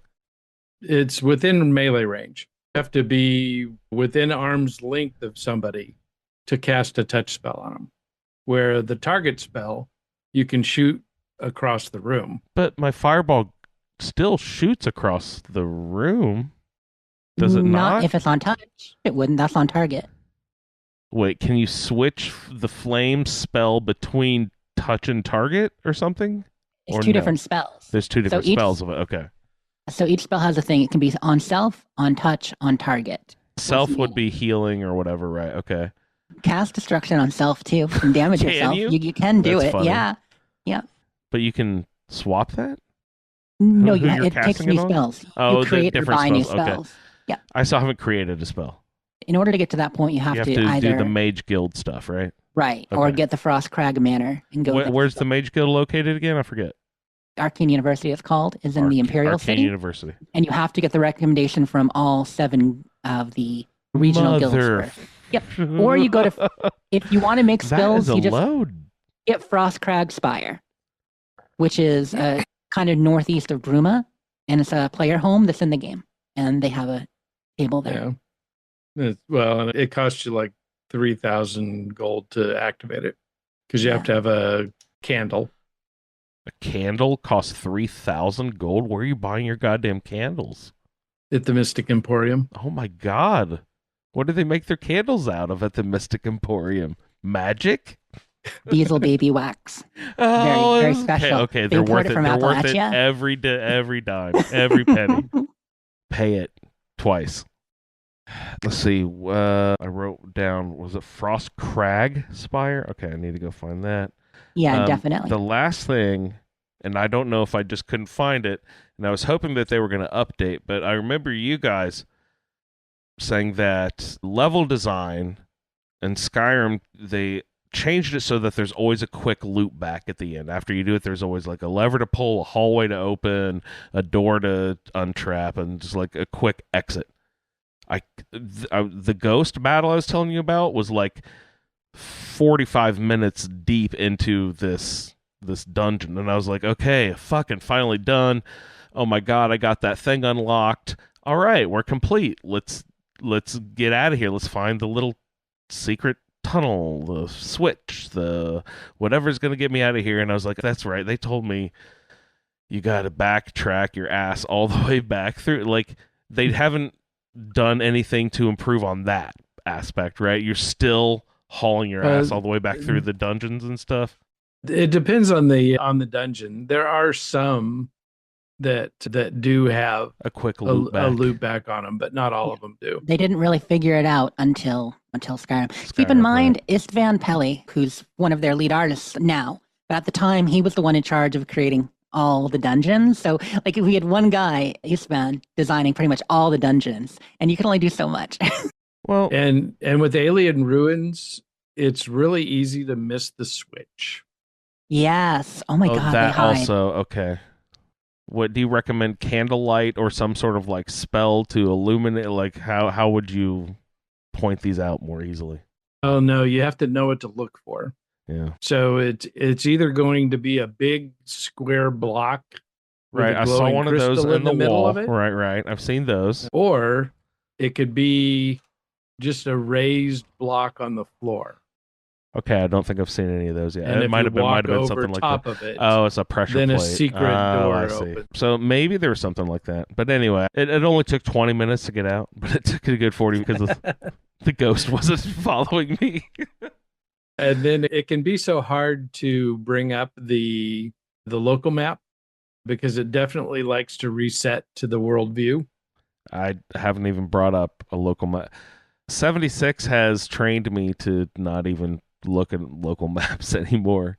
I mean, they're especially handy in Alien Ruins to figure out if you missed a spot. Yeah. Oh, look, a hallway there. Yeah. You know, that's on the other side of it. Looks like it doesn't exist, but it does. You just have to find the pressure plate. Yeah. I need to get back in the habit of looking at the map then. I Yeah. do wish it wasn't so difficult or so time consuming to get to your local maps in Yeah. Oblivion. You have to Yeah, zoom all the way there's- in and then zoom in again. So there's a little Wow. dot at the top of the slider that if you click on that dot, it'll bring it up immediately. So it auto zooms for you, but it's still a pain in the butt that it doesn't automatically open that way. There's a slider to go from world to Zoom. local. Oh, to So zoom. it's a okay. zoom. You zoom your map. Well, the top of the zoom is the local map. Okay, and the back is the world. Yeah. Okay. I will play around. There's so much to relearn. or learned differently. Same systems, similar systems, totally different application. Well, that's what's so exciting. It's like going back in time. That's all my playback. I think that's all I had. Speaking of going back in time, then, do you want to go back and revisit one of the terminals in a recent Fallout game? I believe that we shall. Let's check in with our good buddy Solior, who has sent us a Fallout Terminal Velocity from Fallout New Vegas. He went over to the RepCon facility. Hello, fellow Wastelanders. Eric, aka Sulior here, and I am back with another Terminal Velocity. I figured since the second season of the TV show takes place in New Vegas, I would read some terminal entries from that game. Now, I had originally wanted to start with the Lucky 38, but there weren't really a lot of interesting terminal entries in there. So I decided to go with RepCon, and I'm going to be visiting several different locations in this game, but I figured RepCon is a good place to start because that's one of the places we visit pretty early on in the game. Anyway, this is going to be a little bit longer of a reading, so I am going to skip most of my preamble, and without further ado, the terminal entries in the RepCon facility. This first terminal entry is from Piers Isley, the general manager of RepCon, and it goes out to all of the RepCon employees. It says, "Hello again, everyone. Those of you in the main building may be curious about the men doing all the work in your offices and hallways. They are installing some enhanced security measures. These measures are in place for your safety, as well as the safety and privacy of your RepCon family. Along with the hardware and software security changes, each of you will also receive a personnel packet with an identification badge. It is very important that you wear your badge at all times. Again, this is for everyone's protection. Oh, and feel free to take a long weekend as soon as you have received your personnel packet. Have a great holiday, Piers." Alright, this next one is from Carl Rook, who is the vice president of this RepCon facility, and it is also to all RepCon corporate employees. It says, "Hello everyone. My name is Carl Rook, as I'm sure you can tell. I'm your new vice president. Until recently, I was at Robco working in their security division, but now that your family and my family are one big family, we thought it would be nice if they sent an older sibling over. Now I'm going to do as much as I can not to interfere with your daily operations here. My principal concern is going to be security. I hear that you all have been adapting well to some of the new security procedures.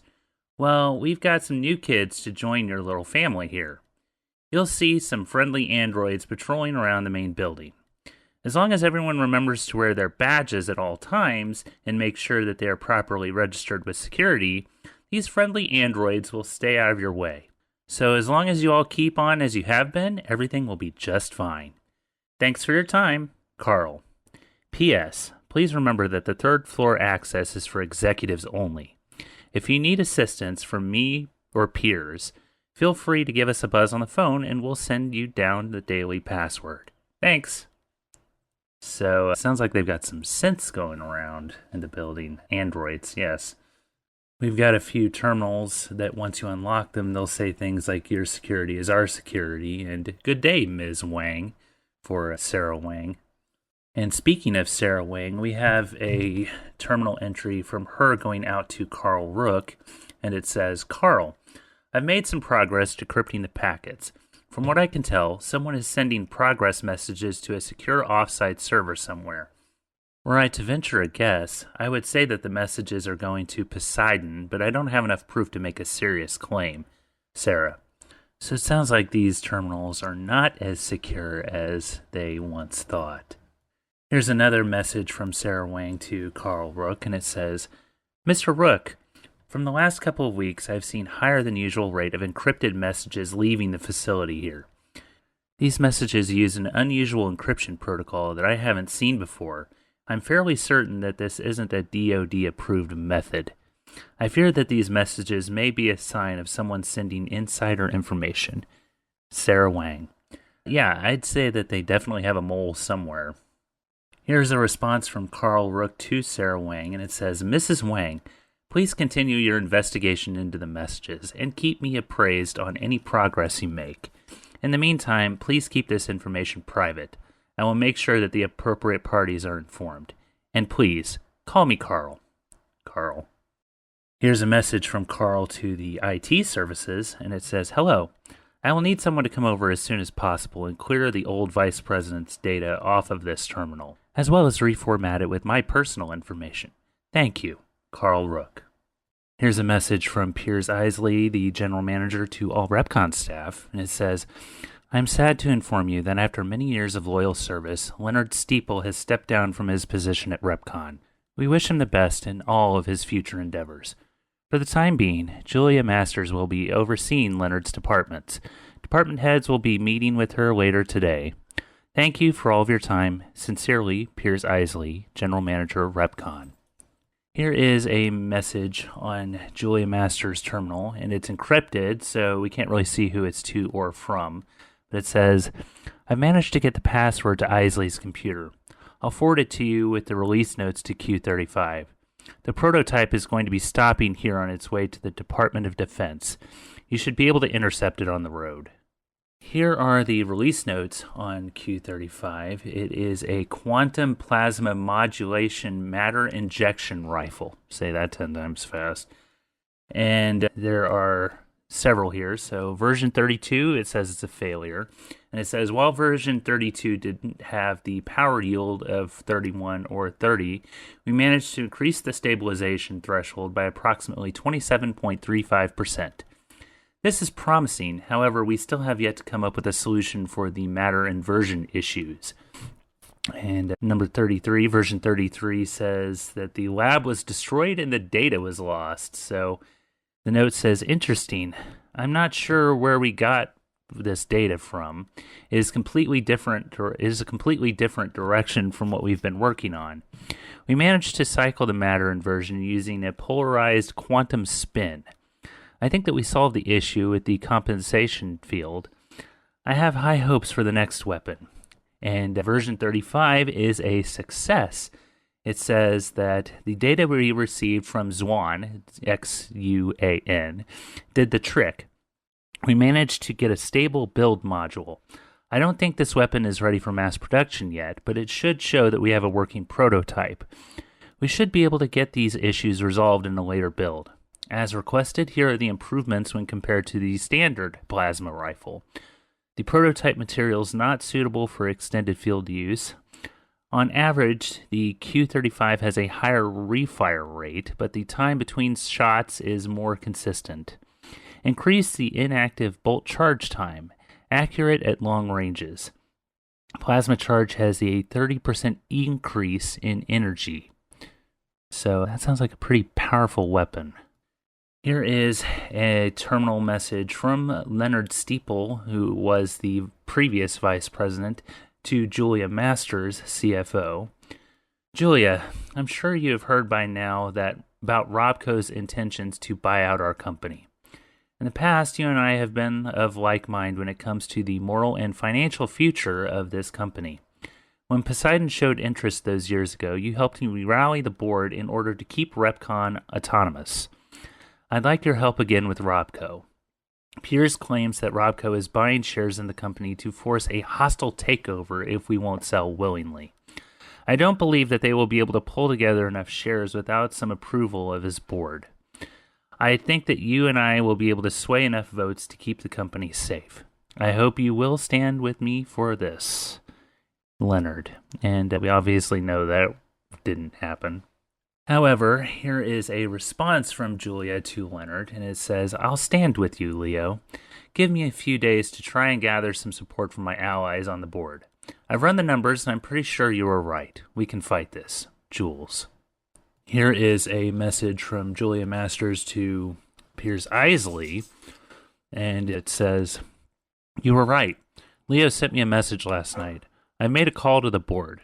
I think with the number we are looking at pocketing from the Robco deal, we will have no trouble getting the board to vote no confidence on him.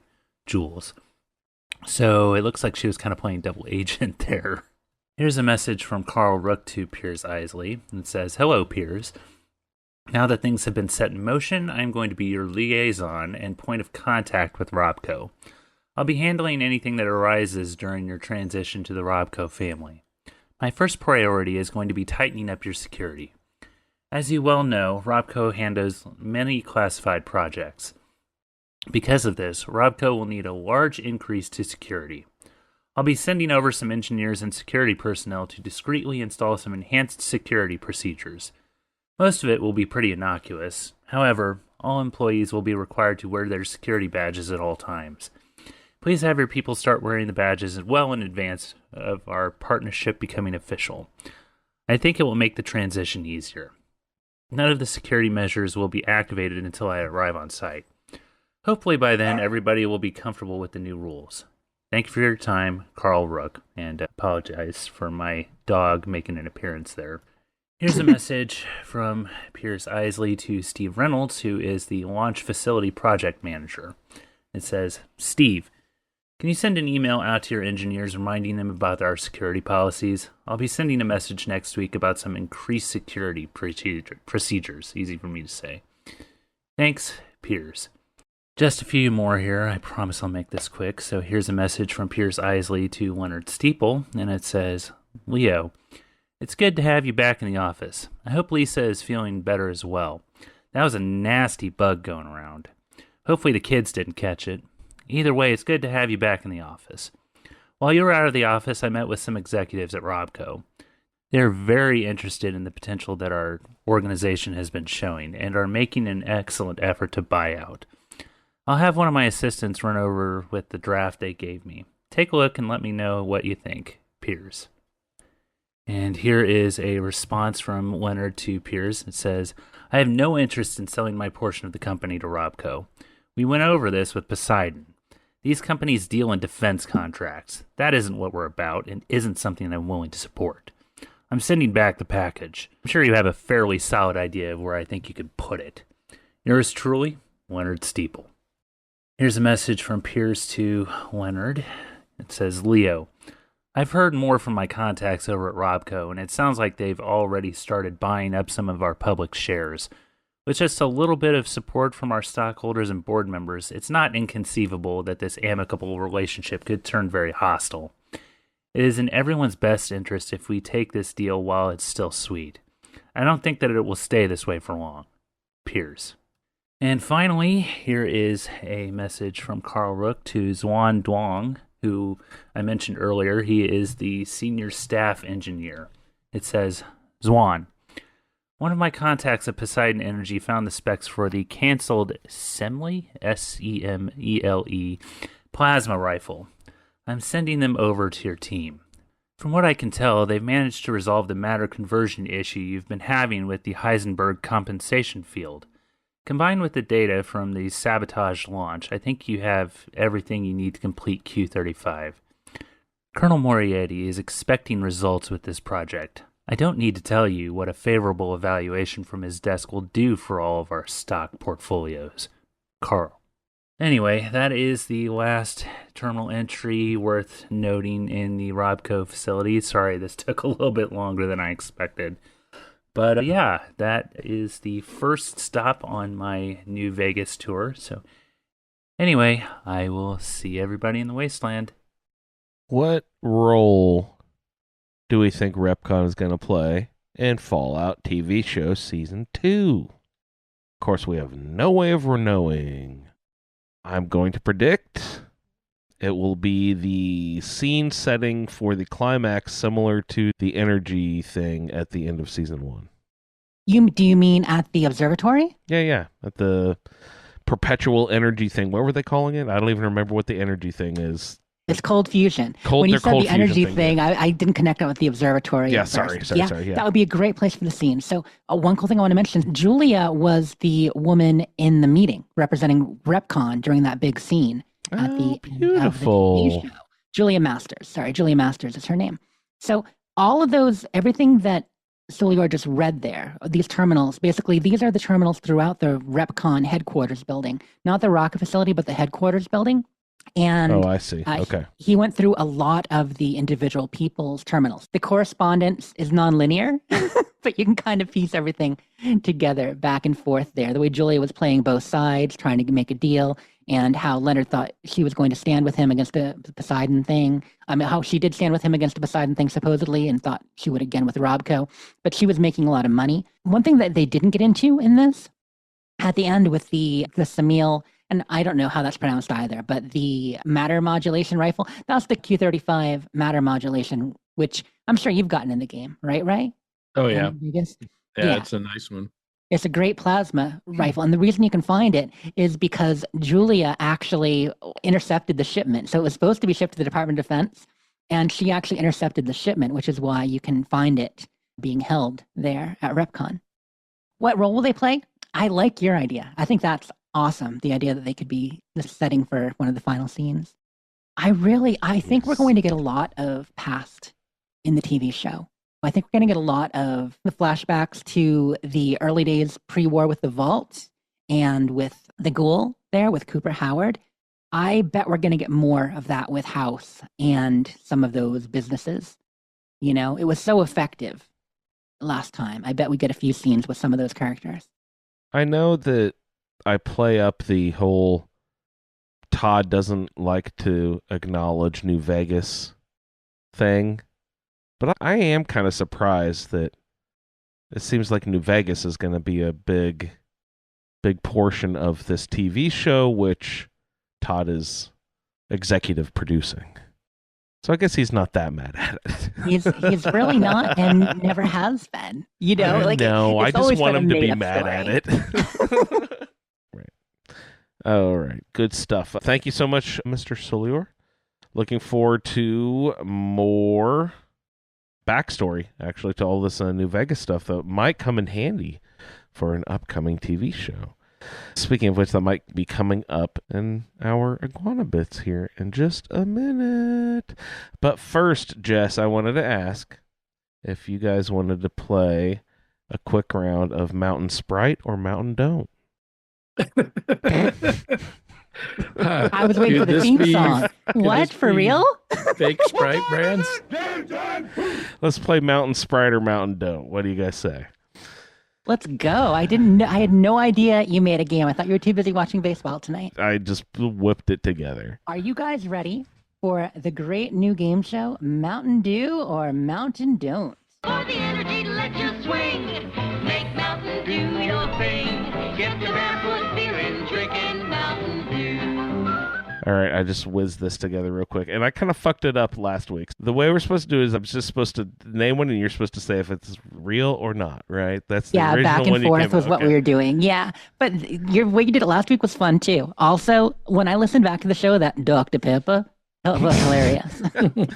Have you seen that meme on, I assume, the guy? Uh-huh. Yeah, I love that. It's one of my favorites. All right, What's that? That Dr. Pepper? that Dr. That's that Dr. Pepper. That's that Dr. Pepper. Love that shit. All right, so I'm just gonna name a fake Sprite, not fake, a generic, shall we say, off-brand Sprite, and you will tell me if it is a real or fake, right? That's how we're doing it, and we're just going back and forth. Sounds good. Yep. Okay. All right. So we'll start with you, Jess. Right? I'm ready. Okay. So the first fake generic Sprite we have, tell me, fake or real? We have Spritz. Spritz is a real fake. Spritz is a real fake. Good job, Jess. And there's much rejoicing. Ray, you're up. Sport. Fake fake. Sport. Fake. That one is a real fake, Ray. Oh no, there's really sport. SHPORT. Sport. Sport. It must be a Swedish brand. Bork, By the Swedish bork, chef. bork. Drink Sport, more sport. sport. All right, Jess, you're up next. Fairy. Oh my gosh. Could you put that in a sentence, please? Fairies and sprites are woodland mystical beings. I'm going to go with fake. That ain't real. Fake. This should be real. Ray, back to you, sir. We'll go with spring. That's a fake. That is a real fake. Ooh, 3 reals, 1 fake so far. Damn. Spring. All right, Jess, back to you then. How about sparkle? Mr. Sparkle. Mr. Sparkle. It's paper towels. Oh, yeah. I think it's real. Let's go with real. No, that is a fake. Damn it. Okay, Ray, back to you. How about sprinkle? I hope to God that's a fake. That is a fake. Good job, Jess. Or Ray. You're Ray, aren't you? Jess, back to you. Slice. That's real. 100% real. Please, it's got to be real. That is real. I remember that one. Ray, back over to you. Splice. Fake. Come on, you got to splice that lemon and lime together. Fake is correct. Jess, back over to you. Okay. Spike. I'm going to go with fake as well. I think we're in the fake section since you threw this together. They're a little bit more detectable, right? This is fake. Good job, Jess. Yeah. Okay. All right, back to you, Ray. Did I already say spring? I said spring, didn't I? Yeah. But you didn't say spling. Spling. Did I say spling? The next one up. All right. Spruce up. Fake. That is real fake. Spruce up. Isn't that Is weird? that more of a 7-Up or a Sprite? I mean, I don't know. It must be a 7-Up. You're right. That's totally got to be a 7-Up one. Oh well, jeez. I mean, if I had known we were playing 7-Up, So different. Such a big difference. All right, Jess. We have Sprite spelled Spryt. Sprite with a Y. Oh, holy mother of. I'm going to go with real. I'm going to go with real. Good job. That is real. Yeah. All right, Ray. Right. Okay, what's it called? Right. As in the opposite of left or the opposite of incorrect. Fake. That is real fake. Damn it. There's a Sprite called Right. All right, let's just do just one or two. One more. Okay, we got one this. one more each here. All right, Jess. How about smile? Real. That is real. Good job. Yes. I'm good at these sprites. You're good at these sprites. Ray, close us out strong. We have Fake. Sprint. Totally fake. Oh, that's a real fake. Sprint. No. It's called Sprint. Yes. I like how all of these words were just slight variations on spellings of Sprite. That'd be the real ones. Oh, so good. All right. Thanks, everybody, for playing this week's edition. Love it. I just want to play the song all episode. Sorry, there's no catchy meme for me to pull out Sprite for. Well, there probably is. I just don't know it yet. All right, that's this week's version of Game Time. What time is it? Game time! I can tell you that there's so much alcohol in the concentrated, Sprite, the one that Coca-Cola mixes in with the other ingredients to make the soda, that it has to have a warning label on it. So the concentrated, the flavor concentrate that Coke puts into a Sprite is highly acidic. Is that what you're saying? Has no alcohol. Oh, alcohol. What? Yep. But Sprite doesn't have alcohol in it. So No. how does that work? Burns off? Because the dilution is so incredibly high that it has no alcoholic, Actual effect, but it's kind of like vanilla extract is alcohol and stuff like that. But you're not chugging the little Smuggle Juice 50 milliliter vanilla extracts to get drunk. At least I hope you're not. Well, you've never been to boarding school, have you, Jess?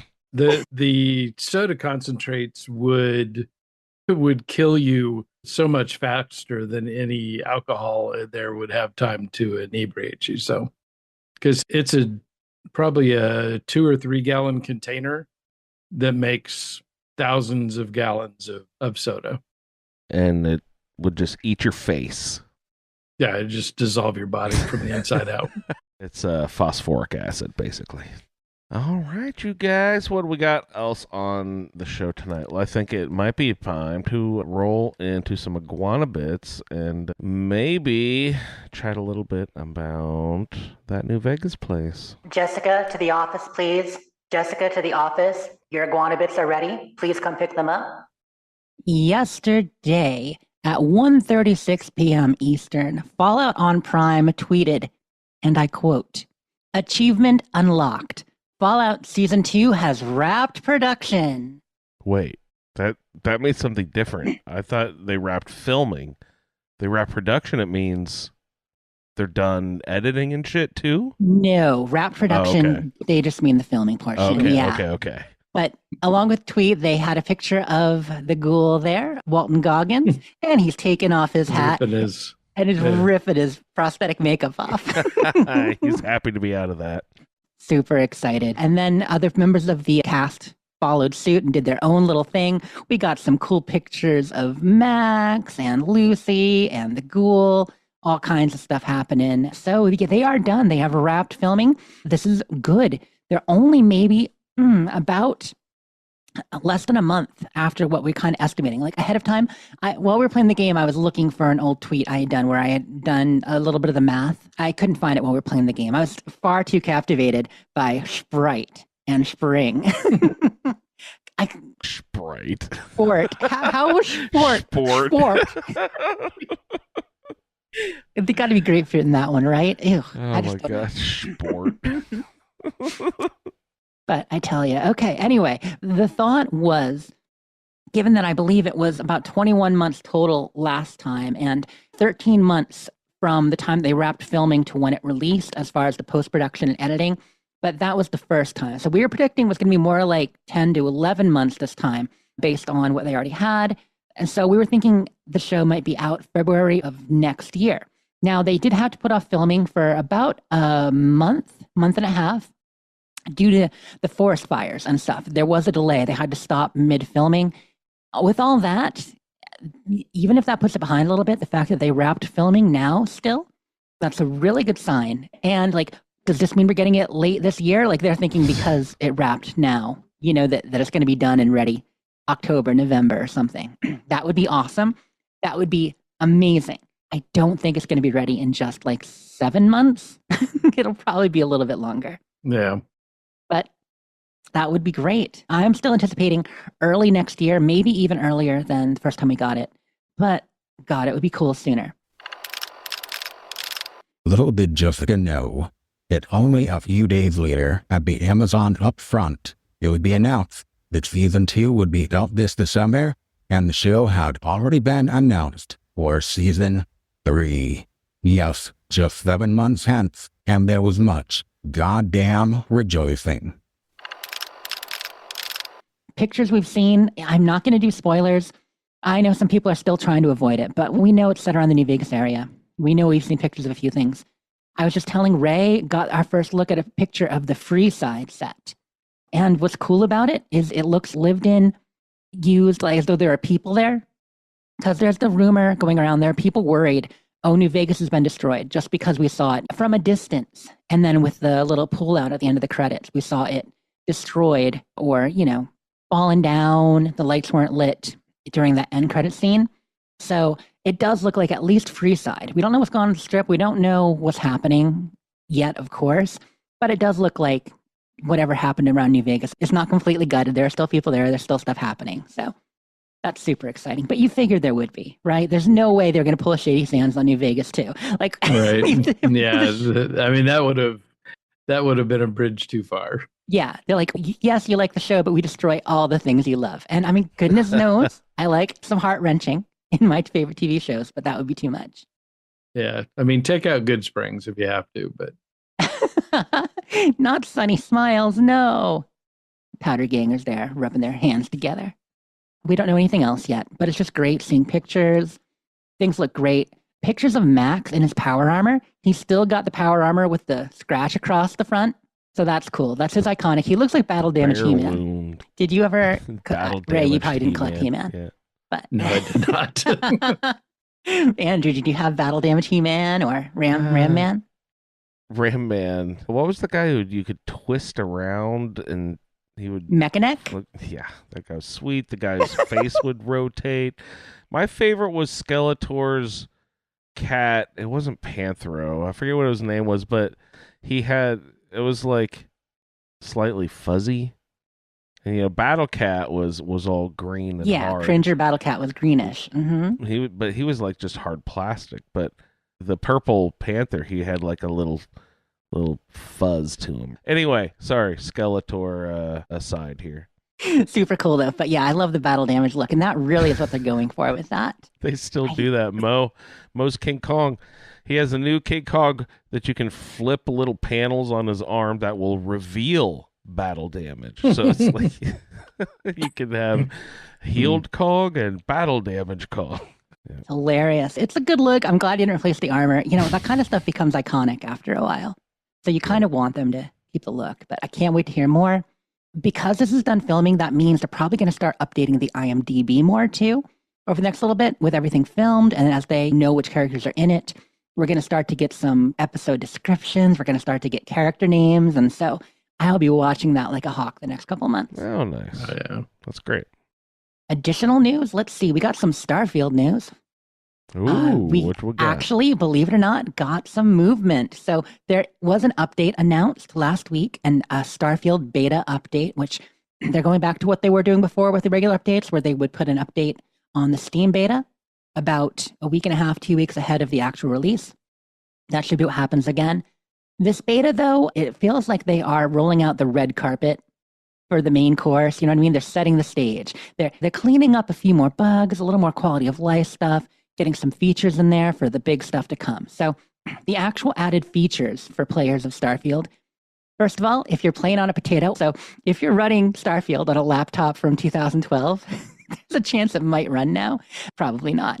But they actually added a setting to kind of optimize it for most likely handhelds, stuff like the Steam Deck. Starfield did not run great on Steam Deck. And so they're tweaking some settings, maybe get that better on other handhelds and other devices like that, which would be very cool. They also are updating some things to the creation kit. So you can do creations up to 2 gig now. Previously, I believe it was just 1 gig, the same limit we had for Skyrim and Fallout 4. Obviously, textures are getting larger, files are getting larger, you're getting voice lines, you're getting dialogue in some of these creations, especially the Kingath crew has been releasing some very cool creations. So they need the room. You can now bundle creations in the store. If a creator has made a number of creations and they want to kind of sell them as a bundle at a discount, or they're just making it easy for you to install, create like a mod collection, they can actually bundle stuff up and get it ready for you to do. So that's going to be bundled now. And finally, creators can add new icons to the game, which is good because now they'll be able to add their own icons for different locations and such. So I don't know if they could already do that on the PC Steam version with stuff put in through Script Extender or not. But in creations, you would get a lot of question marks on the map. Yeah, I didn't really come across that. Cool. Beyond that, it was just all bug fixes for the most part. A lot of small things with quests, with gameplay, maybe fixing the cargo link and robot build limit issue in Outposts for the 10% of us at most who ever played with Outposts. It's just all polishing in preparation for the likely announcement of maybe coming to other systems. Maybe coming to other systems soon, but we don't know, hasn't been said. And then also the next big announcement of DLC, which again, I'm still hopeful. I did mention last week that I heard through the grapevine that they were holding some people for interviews and stuff like that until they were ready to make an announcement. And that is kind of the big indicator I'm going with on that. Let's see. Oh, here is the last thing I have. It's kind of unhappy news. I mean, it's just, there's no way to kind of polish this. For our Xbox friends, which are a lot of you. I know many people play on PC, but with Bethesda games, some being partly exclusive to Xbox now with Starfield, and a lot of people playing there because of the mods and such. Xbox just had price hikes across the board. All of their systems, all the Xboxes going up in price. By $80 on the Xbox Series S, by about $100 on the Xbox Series X, the various versions, and even on the Galaxy 2 terabyte, which nobody really bought. But if you wanted to, that's now over $700, which is a bit ridiculous. But they're raising it all over, not just in the US. They're kind of spreading the love, spreading the pain, I should say, around. Nintendo already talked about raising prices and their games are going up. Microsoft did mention that as of this holiday coming up, they are raising the regular price of their game from probably $70 to $80 as well. So their average price will go up not until the holiday. And it's expected that Sony will too. Sony raised prices on their consoles in most markets, but not the US. They actually spared us from the pain, but they did this a couple months ago before tariffs. So we'll see what happens there. But if you hadn't bought an Xbox yet, get them while they're getting good if you want to, because those prices are definitely going up. I just had to let people know. Thanks for bumming us out. Yeah, Jeez. I'm sorry, y'all. But I mean, most of you already, you got your Xbox. Our friend Calm Horizons, like I mentioned, just got one. Hopefully he got it Woo, at the woo. regular price. Yeah, before that goes up. And, we'll see. What does it bode for the future? Once they go up, do they ever come down? No, not usually. Nope. Traditionally, after consoles been out a few years, they cut the price, though. So who knows? But It'll all even out, right? despite the fact that they're saying as of holiday, the standard price of a full price game will be up by $10, we've seen more and more they're releasing games for less than that. Hellblade 2 came out last year at a lower price point. The Oblivion Remakester just came out at a lower price point. We just had Expedition 33, another really cool RPG game that just came out. Not only is it on Game Pass, but it's also at a lower price point. So there are more companies playing with a range of prices, and Xbox has been a lot, where there are more things releasing at 50, 60, if they're not as big AAA games. So maybe if they raise the top end, there'll still be plenty of opportunities. And of course, I always say Game Pass is the way to go, and that shouldn't get any more pricey, hopefully. Now that you've had it for a little bit, Andrew, do you think you're going to stick with it for a couple more months? Give it the old college try? I played Fallout Shelter this week, so And Oblivion. a little Oblivion, like a couple hours, but like I'm just not that kind of gamer. You're You know not what that I kind mean? of gamer, no. I was thinking for Mo, though, and that's the thing. I He- mean, if Mo gets the taste, see if he starts trying other games or not. Well, he really liked playing the Jurassic Park game, but I don't find him like testing out, playing a little bit of this, a little bit of that. Dude, like he's not really doing that. So I don't know if he knows he can do that. Maybe I should just show him the menu that he can play any game he wants, and like he probably already understands that, but he really, he played the hell out of that Jurassic Park game for a couple weekends, and then he's kind of over it now, onto something else. So he's Well- messing with some other app on his iPad now. So that's something I wanted to ask. Like the Jurassic Park game that Mo likes is with Game Pass. It's like $10 or something. So can you like just subscribe to Game Pass Ultimate for a month, buy a shit ton of games for $10 a piece, and then cancel after 1 month? And Yeah, they sell games for cheaper on Game Pass, too, yeah. So if you Oh, have the okay. Game Pass subscription, you tend to save on games as well. And also, you don't necessarily need Ultimate. Like, you had to do Ultimate for Oblivion. Yeah. But the regular in-between console Game Pass covers most games, just not all the day one. Nice. So I was thinking, God, I hope they don't somehow. Oh, you were charging $9.99, but then now you don't have Game Pass, so now we're going to back charge you $30 extra. So I didn't know if they were going to do something stupid like that. Glad to know. All right. That looks like everything I have this evening. Did you guys have anything else that you would like to cover this evening? Pretty much it. The only other news I have is that the PTS is still going on 76, and they've re-enabled the speech-to-text and text-to-speech. So they are still testing messaging in the Oh, okay. app so that people on PC can actually have a messaging system like Hey, we there have you on go. console. Hopefully they get that done. Beyond that, nothing else going on that I have. Well, my last thing that I wanted to cover on our way out the door is I was listening to a podcast the other day, and it ended, and then it started auto playing the Fallout feed because that's like what was next on the the next new episode or whatever. So, and it played the beginning of the episode, and you're talking about Crocs or whatever, Jess. So I sent you some sassy Croc memes.